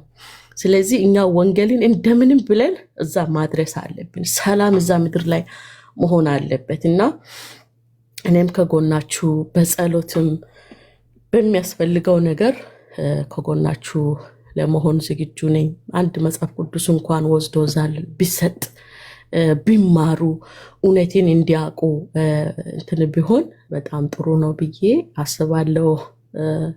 ተባረክ። እዚህም ጌታ በደሙ ይሸፍን። ብዙ ጊዜ እዚህ ሲመጡ ሰዎቹ ጸጋቸውን ይጥላሉ እና እግዚአብሔር አምላክ ይሄን ትጋትን በቃ በደሙ ይሸፍንልኝ ጸሎቴ ነው። እንድትመጣ ጸልያለሁ። መታሃል። አሁን ደግሞ እንዳይወሰድብህ እንድትቀጥል ጸልይልሃለሁ። ተባረክ መርሲዬ። በጣም በጣም አመሰግናለሁ። ቢኮ ሰዎቹ ቦታ ብዙ ጊዜ እንደዚህ አይነት አይሰጡምና ልብሽን ቤቱንም ከፍተሽ ስለሰጠሽ አንቺ ወጣት ልጅ እግዚአብሔር ይባርክሽ። አንቺን በደሙ ተሸፈኝ። እንሰራለን አብረን። ብሩኩኑ ሁላችሁም ተባረኩ። አሜን። አልምዬ ጌታ ኢየሱስ ዘመንሽን ይባርክ። ተባረኪ። እሺ መቀጠል እንችላለን። መምህርም ትእዛዙም ሀሳብ ካላችሁ እነ ኑሐሚንዬ ያው ታናናሽ እህቶች ናቸው ብዬ ነው። ሀሳብ ካላችሁ ግን ልስማችሁ። ኑሐሚንዬ ያው ተደበቀች ስትጠየቅ። እሺ እናንተ ያላችሁ ማውራት ያው ይከብዳል። ለዛ ነው መምህር መሪ ጌታ በውስጥም ደግሞ ይቅርታ እሺ እየገባሁ ይቅርታና ምንም ችግር የለም። እኔ መርጌታ ደህንነትን ነው እኔ አሁን ማሳሰቢያ ለመስጠት የምፈልገው። አንዳንድ ጊዜ እግዚአብሔር ባለስልጣን ስለሆነ ወደ ፈለገው ይወስደናል። በፈለገው ጊዜ ከፈለገው ከማንም የፈለገውን የመቀበል መብት ያለው እግዚአብሔር ነው። ለምን ወደዚያ ሄድክ? እንዴት ሄድክ? ለምንድን ነው? እንዴት ነው? ወይ ለምን ሀገሩን ጥለህ ሄድክ? ምናምን ተብሎ የሚጠየቅ ነገር አይደለም። እግዚአብሔር እንደወደደ እንደሚሰራ እናውቃለን። ግን ደግሞ አንዳንድ ጊዜ እንዲህ አይነት ነገር ሲያደርግ እግዚአብሔር ለምንድን ነው ይሄን ያደረገው ብሎ ማሰብም ያስፈልጋል። እና መርጌታ ደህንነት አሁን በእርግጥ አጭር ጊዜ ነው የሄድከው። ኑሮ ከባድ ሊሆን እንደሚችል ቢዚ ሊያደርግ እንደሚችል ይገባኛል። ግን ደግሞ የዳንክበትን የተወለድክበትን ይህንን ወንጌል የምትረሳው ሰው ስላይደለህ ምንድን ነው መደረግ አለበት ብዬ የምለው እኔ ጉዳዩ እንደዚህ ሲሪየስ የሆነ በልብህ የከበደ ነገር ከሆነ መደረግ አለበት ብዬ ከማስባቸው ነገሮች አንዱ ምንድን ነው ጸልዮ፣ በተለይ ሰሜንን በተመለከተ ልብና ሸክም ያላቸው ሰዎች መነጋገር ያስፈልጋል። አሁን ጊዜው አሁን ነው። መነጋገር የምንችልበት ጊዜ አሁን ነው። የሰሜኑን የወንጌል አገልግሎት ከዚህ በፊት ከተደረጉ ስህተቶች፣ በታሪክ ካየናቸው ግድፈቶች፣ አሁን እያየናቸው ያሉ ደግሞ አዳዲስ የሚወለዱ ነገሮች እነሱን አርሞ ቅድም እንደተባለው በማንም ላይ ወይም በማንም ሰው ላይ መፍረድ ባንደፍርም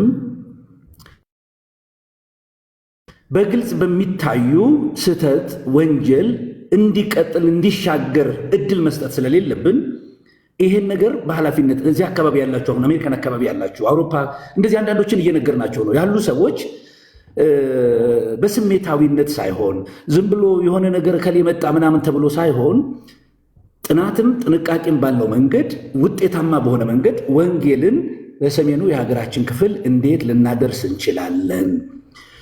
እንዴት ሰው በህይወት ዘመኑ አንዴ ወንጌል ሰምቶ ይሄድ የሚለውን ነገር እኔ እንደው እንደ ትልቅ የቤት ስራ በመውሰድ ኃላፊነቱን ወስደህ የማሰባሰብ ብዙ ሰዎች አሉ እዚያ አካባቢ አሜሪካ ነገሩም ውስጥ ካናዳም እንግሊዝም የምንላቸው በአውሮፓ ምድር ውስጥ ብዙ አሉ ሸክም ያላቸው ሰዎች።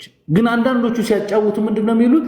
እንዲህ ብለን ተበላን፣ እንዲህ ብለን ተታለን፣ እንዲህ አድርገን ተሸወድን የሚል በርካታ ሀዘኖች ይሰማሉ። ይሄን ማቆም የሚቻለው ከስሜታዊነት ወጥተን ዝም ብለን ከእግዚአብሔር ይልቅ ደግሞ በጣም አዛኝ ሆነን ሳይሆን ድምፅ ሰምተን መንፈስ ቅዱስን ተከትለን የእግዚአብሔርን ቃል መሰረት አድርገን በእቅድና በተጠና ፕሮግራም ሰሜንን ለክርስቶስ የሚለውን ይህንን የከበረ ርዕስ በአግባብ መስራት ቢቻል አሁን ከምንላቸው ውድቀቶች እንድናለን። አንዱ የመጀመሪያ ነገር ነው እና ይህንን ኃላፊነት መርጌታ መውሰድ አለብህ። ከእህቶች ጋር ሆነ ይህንን ወስደ መጫወት መቻል አለብህ። ከዚያ በዙምም ይሁን በዋትሳፕ ሚቲንጎች ተደጋግመው ይደረጉ፣ ምስክርነቶች ይሰሙ፣ አሰራሮች ይፈተሹ፣ ይታዩ። ውጤታማ አገልግሎቱ የትኛው ነው ብለን እኔ ከዚያ በኋላ ውጤታማ ነው በተባለው ላይ ጊዜም ጉልበትም የሰው ኃይልም ጸጋም ኢንቨስት ቢደረግ የማንጸጸትበትን መልካም ስራ ሰርተን እናልፋለን ብዬ አስባለሁና ይሄን ብታደርግ ለማለት ፈልጌ ነው። ሁለተኛ በተለይ እህቶቼ በጣም ለወንጌል ሴንሲቲቭ እንደሆናችሁ እናውቃለን። አንድ ሰው ዳነ ሲባል ደስታችሁ ልክ በመላእክት ዘንድ እንዳለው አይነት ከዚያም የበለጠ ደስታ እንደሚሰማችሁ እናውቃለን እና ቶሎ ቅርብ ናችሁ። የእናትነት ልብ ስላላችሁ በምትሰሟቸው ነገሮች ቶሎ የማዘን ቶሎ የመደሰት ጸጋ እግዚአብሔር ሰጥቷቸዋል። እንግዲህ በዚህ ምክንያት የምናደርጋቸው ነገሮች መደበኛ የወንጌል ተልኳችንን እንዳንፈጽም ደግሞ እንቅፋት ሊሆነው ሊገኙ ይችላሉ። ምን ማለት ነው? በቀላሉ ሊሰብራችሁ በሚችል መንገድ ሊሆንባችሁ ይችላልና እንዳልኩት ከስሜታዊነት ተወጥቶ ቁም ነገር ላለው ነገር አገልግለን እንለፍ። መቼ እንደምናልፍ አናውቅም። መቼ አሁን እንደ ድሮ በሽምግልና የሚሞትበት ጊዜ አይደለም። ሞት በእያንዳንዳችን እግር ስር ነው ያለው። ማለፍ በእያንዳንዳችን እስትንፋስ አፍንጫ ስር ነው ያለው እና ገና ወጣት ስለሆንኩ እቆያለሁ አይባልም። አርጅቻለሁ ስለተባለ ቶሎ ሞታለሁ የሚባል አይደለም። ድንገታዊ ነገር ነው። ቶሎ ብለን በጊዜውም ያለ ጊዜውም የወንጌል አገልጋይነትን ሰርተን እንድናልፍ ጥንቃቄ ባለው መንገድ እናንተም ይሄን ነገር አብራችሁ ከነመርጌታ ደህንነት ጋር ብትተባበሩ በጣም ደስ ይለኛል። ሌላው እንደው ምናልባት ሌላው አንዳንድ የሚሰሩ ስራዎች አሉ። አሁን እነዚህ ነቢያት በሚባሉ ሰዎች፣ ሐዋርያንን በሚሉ ሰዎች፣ የተለያየ ስምና ጸጋለን የሚሉ ሰዎች በየሀገሩ እየሄዱ የሚያደርጓቸው እንቅስቃሴዎች አሉ። እነዚህ እንቅስቃሴዎች ከጉድፍ የጠሩ አይደሉም፣ ከስተት የነጹ አይደሉም። የተለያየ ሰዋዊ ነገር ሰይጣንም ደግሞ ጉዳዩን ለማደናቀፍ የሚሰራቸው ስራዎች አሉ። አሁን ይሄ ሰው በዚህ አካባቢ በመሄዱ የተፈጠረ አንድ ስሜት አለ እና እዚህ አካባቢ የታየው ነገር ለኦርቶዶክሳውያን የእግር እሳት ሆኖ ቅስቀሳ ጀምረዋል፣ ሰልፍ ጀምረዋል። ምንድን ነው የምንወስደው? በእግዚአብሔር አሰራር ውስጥ እንደው ከስህተት የጸዱ ሰዎች ነበሩ ወይ እግዚአብሔርን ያገለግሉት ብለን ማለት ስለማንችል የተፈጠረውን ስሜትና ሁኔታ ግን እንዴት ለበጎ ቀይረን ለእግዚአብሔር ክብር እናደርገዋለን ብለን ደግሞ መወያየት ያስፈልጋል፣ መነጋገር ያስፈልጋል። እኔ ይሄንን ሰው ብዙ አላቀውም፣ ግን ምንድን ነው ሄዶ የሆነ ነገር ተደረገ ተባለ። የተደረገው ነገር የፈጠረውን ስሜት ነው እኔ ደግሞ ለመመልከት የፈለጉት። ይሄንን ስሜት እንዴት ነው ለእግዚአብሔር ክብር መዋል የሚቻል? የሰው አይን፣ የሰው ጥያቄ፣ የሰው ሐሳብ ኢየሱስ እግዚአብሔር መዳን፣ ጽድቅ፣ አጋንንት ወጣ፣ ነፃ ምናምን የሚል ጭውውት መጀመሩ እውነትን ተሸክመው ለሚሄዱ ሰዎች ርዕስ ሆኖ አይቼዋለሁ። ቶሎ ብለን አንድን ነገር ወደ አደጋ ከመሄዱ በፊት አቅንተን ለእግዚአብሔር ክብር ከተጠቀምንበት ደግሞ ነገርን ለበጎ የሚቀይር አምላክ ከኛ ጋር ስለሆነ እኔ ጥሩ ነው ብዬ አስባለሁ። ሆኖም ግን እግዚአብሔርን እያገለገል የማገልገያ ዕቃው ግን ጤናማ ካልሆነ ያ ነገር ቆይቶ ሰው መበከሉ ስለማይቀር እሱ ላይ ጥንቃቄ ማድረግ አለብን። የካራክተር ችግር አለ፣ ጸጋን አቢዩዝ የማድረግ ነገር አለ፣ የስነ መለኮት ተፋልሶ አለ ወይ ብለን ማየት አለብን። የስነ መለኮት ተፋልሶ ካለ ስነ መለኮቱን ማቅናት ነው ቶሎ ብለን። ጸጋን አቢዩዝ የሚያደርጉ ሰዎች አሉ ብለን ካል ጸጋን አቢዩዝ ያደረጉበትን መንገድ ቶሎ እንቀማቸው። በምንም ታምር በለውጥ የሚሰጥ ጸጋ እንደሌለ ማመን አለብን። የፈለገ ከሰማይ እሳት ያውርድ፣ በለውጥ የሚሰጥ ጸጋ የለም በአዲስ ኪዳን ውስጥ። ምን ማለት ነው? በለውጥ ማስያዣ ከፍዬ ወይም ደግሞ የሆነ ነገር አድርጌ ወይም ደግሞ እንደ ብሉይ ኪዳን ነቢያት የሆነ የሚበላ ነገር እግሩ ስራ አስቀምጬ የሚባል ጸጋ አዲስ ኪዳን ውስጥ የለም። ለማንም ሰው የእግዚአብሔርን ቤት ለመስራት እንደ ካቶሊክ ካርድ መሸጥ የለብንም። በምንም እሱ ወንጀል ነው። እሱን መከላከል ይኖርብናል። ይህን መከላከል የምንችለው ግን እንዲሁ እዚያ ሆነን በተባራሪ ልክ አይደሉም ልክ ነው በማለት ሳይሆን ኦኬ ሰዎችን ለመክሰስ ወንጀል ለማስገባት ሳይሆን ቅንና መልካም የሆነውን አገልግሎት ለመስራት ሰብሰብ ማለት አለብን፣ መነጋገር አለብን። የት ጋ ነው ችግሩ? አሁን ኮመን እንኳን አንደርስታንዲንግ የለንም። አሁን ስለ ነቢያትን የምሰማው ነገር አለ። እኔ ነቢያት ጋር ሄጄ ያየሁት የሰማሁት የተሳሳትኩትን ነገር በሙሉ አንስቼ ብዙ ጊዜ አስተምሬበታለሁ። ስለ ነቢያት እኩል እንኳ መረዳት የለም በህዝባችን ዘንድ በጣም በሚያሳዝን ሁኔታ። ለምንድን ነው የሌለው? ትክክለኛ መረጃን በትክክለኛ ሰው በትክክለኛ ሰዓት የሚያቀርብ ሰው ስላልተገኘ። ስለ ነቢያቱ ያለ አመልከታው በጣም የተለያየ ነገር ነው።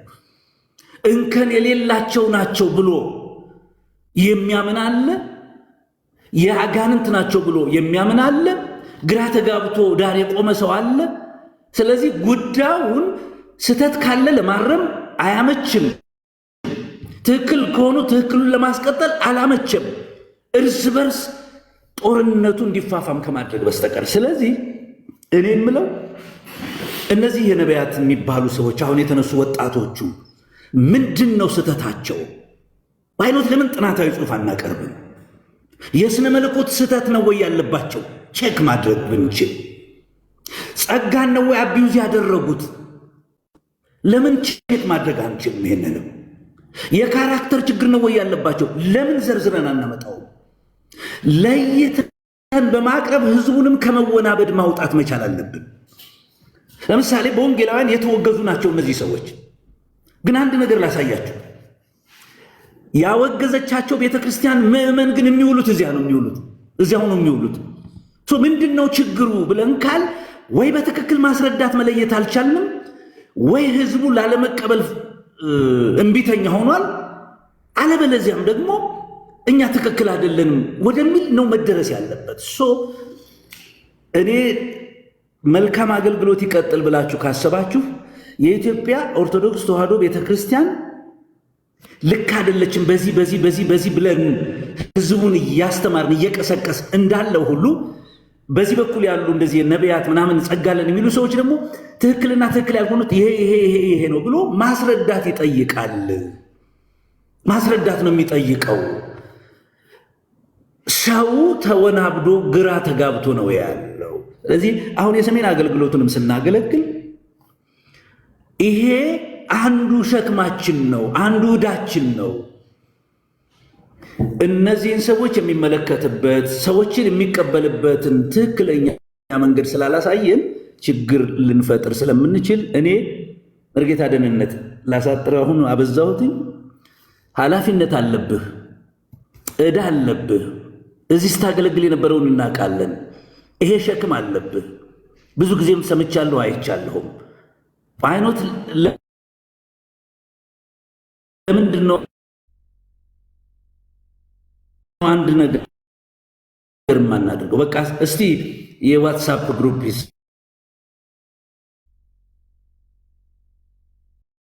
ይሰራ፣ የዙም ግሩፕ ይሰራ፣ 5፣ 6፣ 7 እንሆን። ከዚያ ለአንድ ሰው እንጨምር፣ ይጨመር፣ 20፣ 30 እንሆን።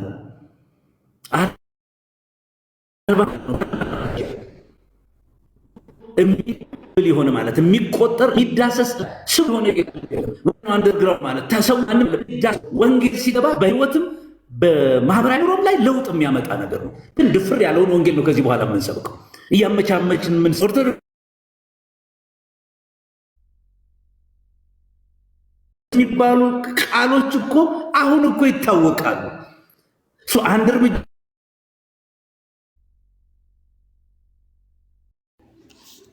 ፈቀቅ ብለን ደግሞ ወንጌል ኃይል ተገልጠን ደግሞ የህይወት ለውጥ ማድረግ ያለብን በዚህ በኩል እንድታደር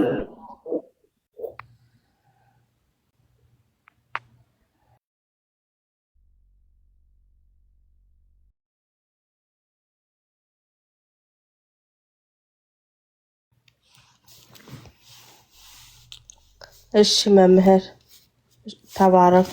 ጌታ ኢየሱስ ይባርክ። መምህር መርጌታ ሰምተሃል? መምህር ያለው ያ በትክክል ሰምቻለሁኝ። ሙሉ በሙሉ ተቀብያለሁኝ። እግዚአብሔር ደግሞ ይረዳናል። እዚህ ያላችሁ እህቶችም አላችሁ። መምህር የተናገረው ሁሉ ነገር ትክክል ነው። ሁሉም ነገር ትክክል ነው። የምናውቀው ስለሆነ የምንረዳው ስለሆነ ከኛ በላይም ላሳር እና እኔ አንድ ነገር ብያለሁኝ ቅድም አስተውላችሁ ከሆነ እኔ ወደ አሜሪካ ስመጣ ፋሽን ሾው ላሳይ አይደለም የመጣው።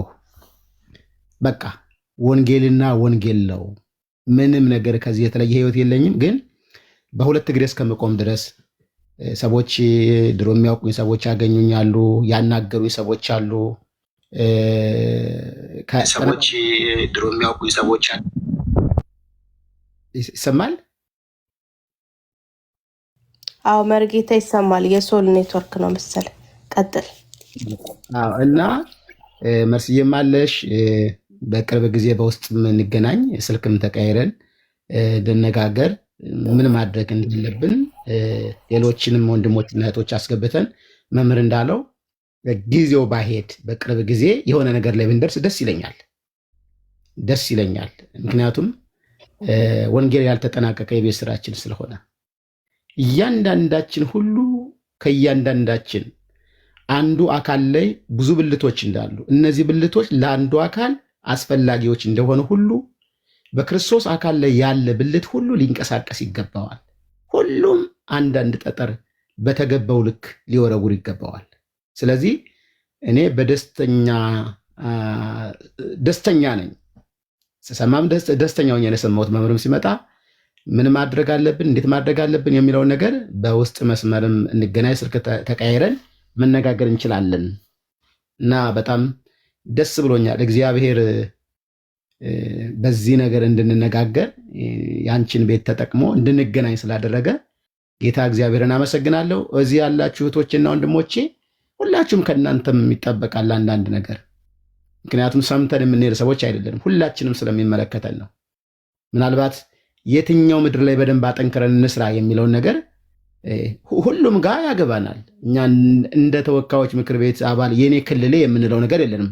ግን ጨለማ የበዛበት አብዛኛው ስለሚገባን የብርሃን ልጆች ነንና የትኛው ጋር እንድረስ መጀመሪያ የትኛው ጋር ያለው ይመታ የሚለውን ነገር ስለምናውቅ መረባረብ ወዳለብን እንረባረባለን። ዛሬ ሰሜን ላይ ሰርተን ከሆነ ነገ ደግሞ ቤኒሻንጉል ጉሙዝ ላይ የማንሰራበት የለንም። የሚቀጥለው ደግሞ ወደ ኦሮሚያ፣ የሚቀጥለው ወደ አፋር፣ በሁሉ መግባት እንችላለን ጌታ ጸጋ ባበዛልን መጠን። ምክንያቱም ሁሉ ከእርሱና ለእርሱ ብቻ ስለሆነ ብናስብም ያለ እርሱ ምንም ነገር የለም። እርሱ ስላሰበ ነው ይሄንንም እንጂ እኛ አይደለንም። ይሄን እቅድ የሚያቀድ ነው እኛ አይደለንም። ለዚህም እግዚአብሔር ራሱ ነው እና ጌታ ይረዳናል። በጣም ደስተኛ ነኝ። የተሰጠኝን የቤት ስራ መምህር ጌታቸው በሚገባ ጌታ በረዳኝ መጠን እሞክራለሁ፣ እዋጣለሁ ባለንም እሞክራለሁ ብዬ አስባለሁ። ጌታ ደግሞ ጸጋውን ያበዛልናል። በጣም ደስ ብሎኛል። ተባረኩ። እሺ መርጌታ መምህር ሲናገሩ እኔ እንደውም ነጥብ እያያዝኩ ነበር የሰማኋቸውና አራት ነጥብ ተናግረዋል። የመጀመሪያው በተለይ በሰሜን በኩል ልብና ሸክም ያለባችሁ ሰዎች ጸልዩ ብለው ተናግረው ነበርና በትክክል ጌታ ኢየሱስ ክርስቶስን እንግዲህ እስራኤል አንድ ናት አይደል? ግን ጌታ ኢየሱስ ክርስቶስን ሲነግረን ከይሁዳ ነገድ ማለት የመጣበትን ይነግረናል። አሁን ክርስቲያን ስንሆን ዘረኛ ሆነን ሳይሆን የመጣንበት ግን እንግዲህ ከ12ቱ ነገድ ኢየሱስ ከይሁዳ ነገድ እንደሆነ ይነግረናል። ዳንኤልንም አይታችሁ ከሆነ ዮሴፍን፣ በጣም ይቅርታ፣ ዮሴፍ እንግዲህ ወንድሞቹ እንደዚህ ከጣሉት በኋላ ወደ ግብፅ ተሽጦ ከሄደ በኋላ እግዚአብሔር በግብፅ ምድር አክብሮት ወንድሞቹ ደግሞ በረሃቡ ዘመን ሲመለሱ ከሌሎቹ ይልቅ የእናቱ ልጅ ላይ ነው አይኑ በጣም ያረፈው። ከሌሎቹ ወንድሞቹ ይልቅ ቢንያምን ነው አንገቱን አቅፎ የሳመው።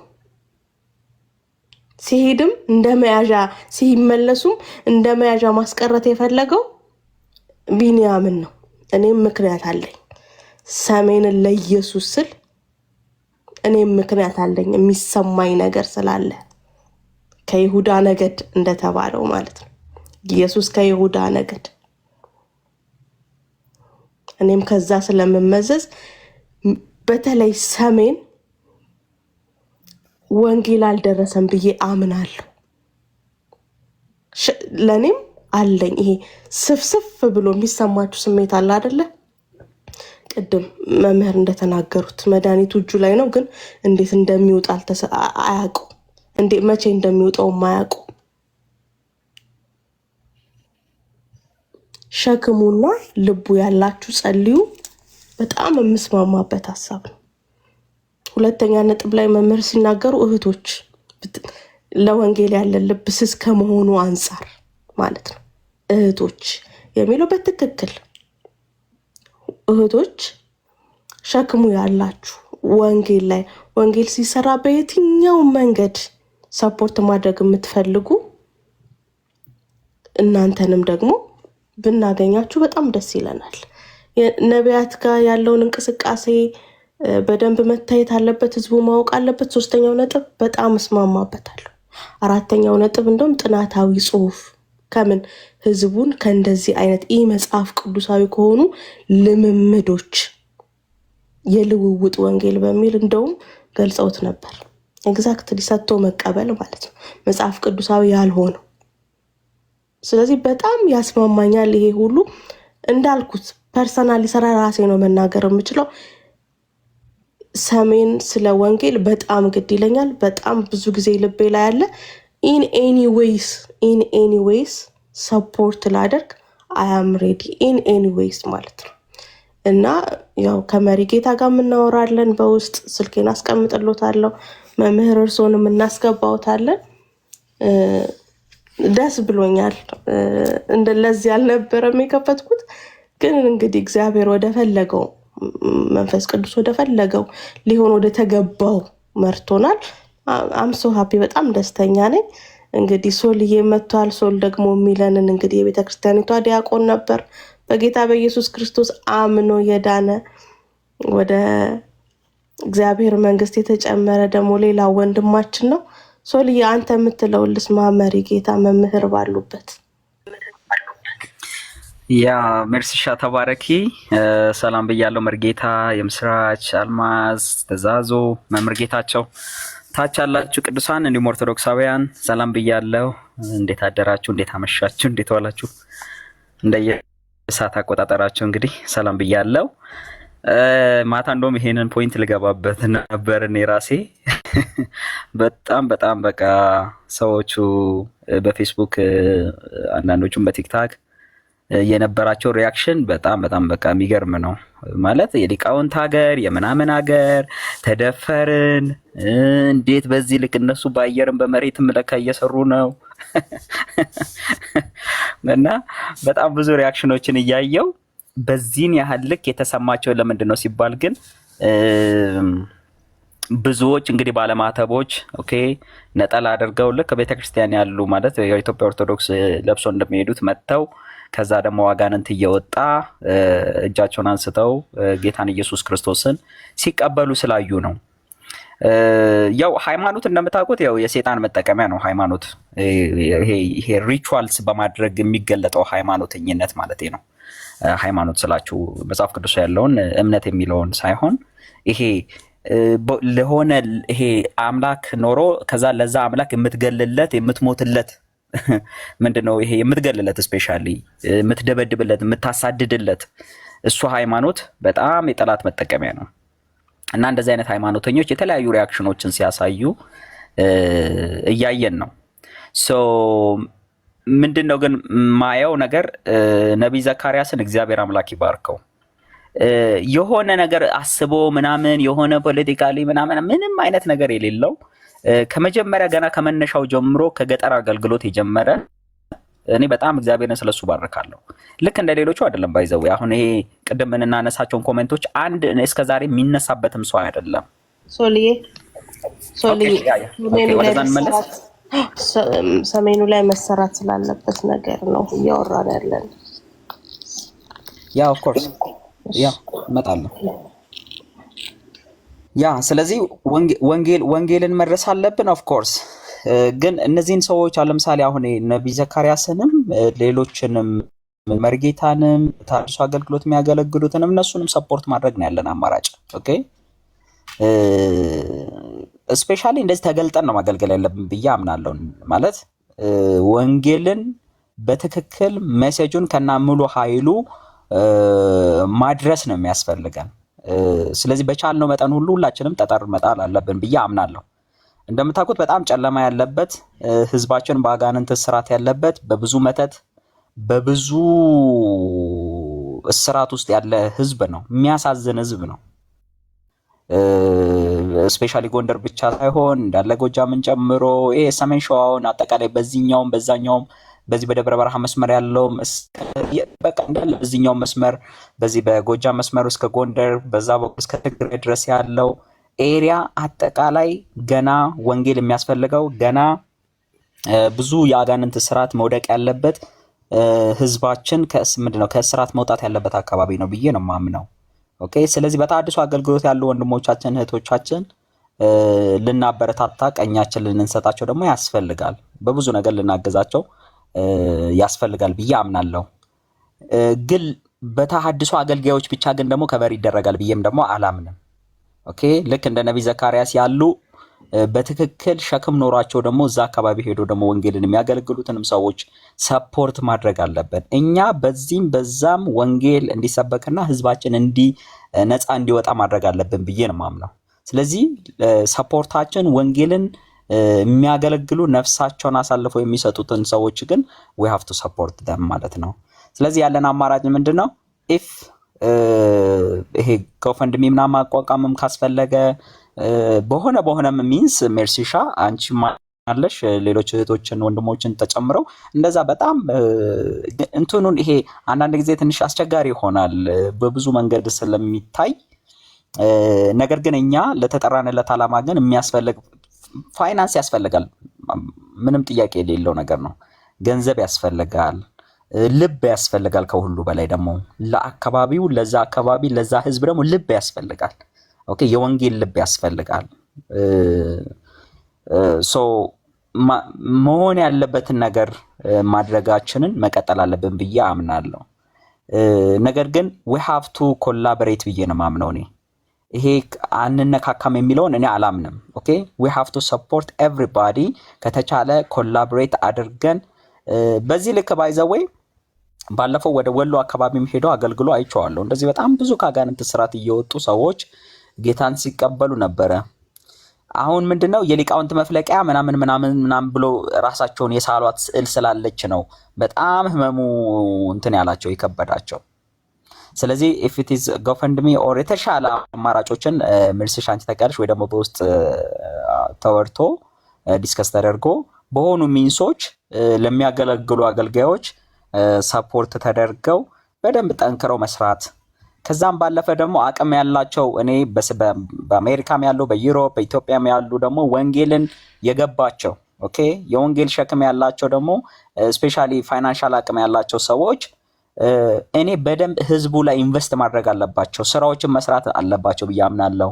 ልክ የኢትዮጵያ ምንድነው ሚሽነሪዎች ከዚህ በፊት እኛ ሀገር ወንጌል ይዘው ሲገቡ በብዙ ሰፖርት በብዙ መንገድ ዋጋ እየከፈሉ ኦኬ ካላቸው ነገር ተቆርሰው ትምህርት ቤት እየሰሩ ውሃ እያወጡ በተለያየ መንገድ በህክምና በተለያየ ነገር ወንጌልን እንዳደረሱ ለዛ ህዝብ ያላቸውን ፍቅር ለኢትዮጵያን ያላቸውን ፍቅር በተግባር እንዳሳዩ እንደሱ አይነት ነገር መሰራት አለበት ብዬ አምናለሁ። እኔ ፐርሰናሊ እኔ ለራሴ ወደፊት ማሰበው እንደዚህ አይነት ነገር ነው። ወንጌል ያልደረሰበትን ኤሪያ ችግር ፈቺ የሆኑ ፕሮጀክቶችም ተቀርጸው ኦኬ ለዛ ህዝብ የሚሆን መልካምነታችንን ማሳየት አለብን ብዬ አምናለሁ በተግባር የተገለጠ። ስለዚህ የሆኑ ነገሮችን መስራት አለብን። አንድ ጊዜ አይ ቲንክ አገልጋይ ዮናታን አክሊሉ ውሃ ሲያወጣ አይታችሁታል። ምን ያህል መማሪያ እንደሆነ ቄሶቹ ጭምር እነ መቀሲስ ዲበኩሉ ሁሉ እንዴት እርስ በርስ ሲወያዩ እንደነበረ ታውቃላችሁ። እነሱ እንደዚህ እያደረጉ ነው ምናምን ብለው ማለት ሰው መልካም ነገር እያየ መሸነፉ ምንም ጥያቄ የለውም። የክርስቶስን ልብ በእኛ ውስጥ ያየዋል። እንዱ ዝም ብለን ከምናወራው በላይ በተግባር የምናረጋቸው ነገሮች በጣም ኢምፓክታቸው ሃይ ነው። ልጆቻቸው ሲማሩበት፣ ልጆቻቸው ሲለወጡበት፣ ንጹህ ውሃ ሲጠጡ ኦኬ የተሻለን ነገር ሲያገኙ ሰዎች በእኛ ውስጥ የክርስቶስን መልክ ያዩታል። ኦኬ መልካምነቱን ያያሉ። ስለዚህ አቅም ያላቸው ሰዎች አሁን ከረንት ላይ አቅም ኖሯቸው ምን ላደርግ የሚሉ ሰዎች ካሉ ጎ ወደ ጎንደር ሂዱ፣ ወደ ጎጃም፣ ወደ ገጠሩ፣ ወደ ክፍለ ሀገሩ፣ ወደ ወሎ፣ ወደ ትግራይ ሄዳችሁ ለዛ ህዝብ የሆነ ነገር አድርጉ። በቃ ኦኬ። ስኩሎች፣ ትምህርት ቤቶችን ክፈቱ። ልክ እንደ አሁን ካቶሊክን አይታቸዋል። የካቶሊክ ትምህርት ቤቶች መጽሐፍ ቅዱስ ያስተምራሉ። በቃ ኦኬ። ሙስሊሙም ኦርቶዶክሱም ያን የትምህርት ቤት ኳሊቲ ስለሚፈልግ መጽሐፍ ቅዱስን እንኳን ሲማሩ በፈቃደኝነት ልጆች መውጣት ይችላሉ። ነገር ግን በፈቃደኝነት ደግሞ ደስ ብሏቸው ይማራሉ። እኛም ያደግንባቸው ትምህርት ቤቶች እንደዚህ ነበሩ። ስነ ምግባር የሚባል ትምህርት ላይ መጽሐፍ ቅዱሳዊ እውነቶችን እና አብርሃምን እና ይስሐቅን በጣም ብዙ የመጽሐፍ ቅዱስ ታሪኮችን በዛ ውስጥ የእግዚአብሔርን ማንነት ተምረን ያደግነው እና ትልቅ ኢምፓክት ነው የሚኖረው እና በመሬት ላይ የተገለጠ ከፍ ያሉ ፕሮጀክቶችን መስራት የሆነ አንድ ጊዜ ብልጭ ብለን የምንጠፋበት ሳይሆን ቀጣይነት ያላቸውን ፕሮጀክቶች ተቀርጸው ደግሞ ስራ መስራት ያስፈልጋል ብዬ አምናለሁ። ከዛ በዘለለ ግን ዋናው ግን ወንጌልን በአደባባይም ይሁን በግልጽም ይሁን በስውር በተለያየ መንገድ ወንጌልን ማድረስ ደግሞ ከተሐድሳውያንና ከወንጌል አማኙ ማህበረሰብ ከዳነው ማህበረሰብ ኤክስፔክት የሚደረግ ነው። እርስ በርስ መተያየት፣ መተሳሰር፣ ሰፖርት መደራረግ፣ በገንዘብ የሚሆን በጸሎት አብረን መቆም አለብን ብዬ ነው ማምነው። ሰብጀክት ማተሩ ላይ ፎከስ አድርግ ስላልሽኝ ወደዚህ መጥቻለሁ። እኔ ቪዲዮዎችን እያሳየው ሪያክት ላደርግ ነበር፣ ነገር ግን ውይይት ስለሆነ ወደዚህ ተመልሻለሁ። ተባረኩ።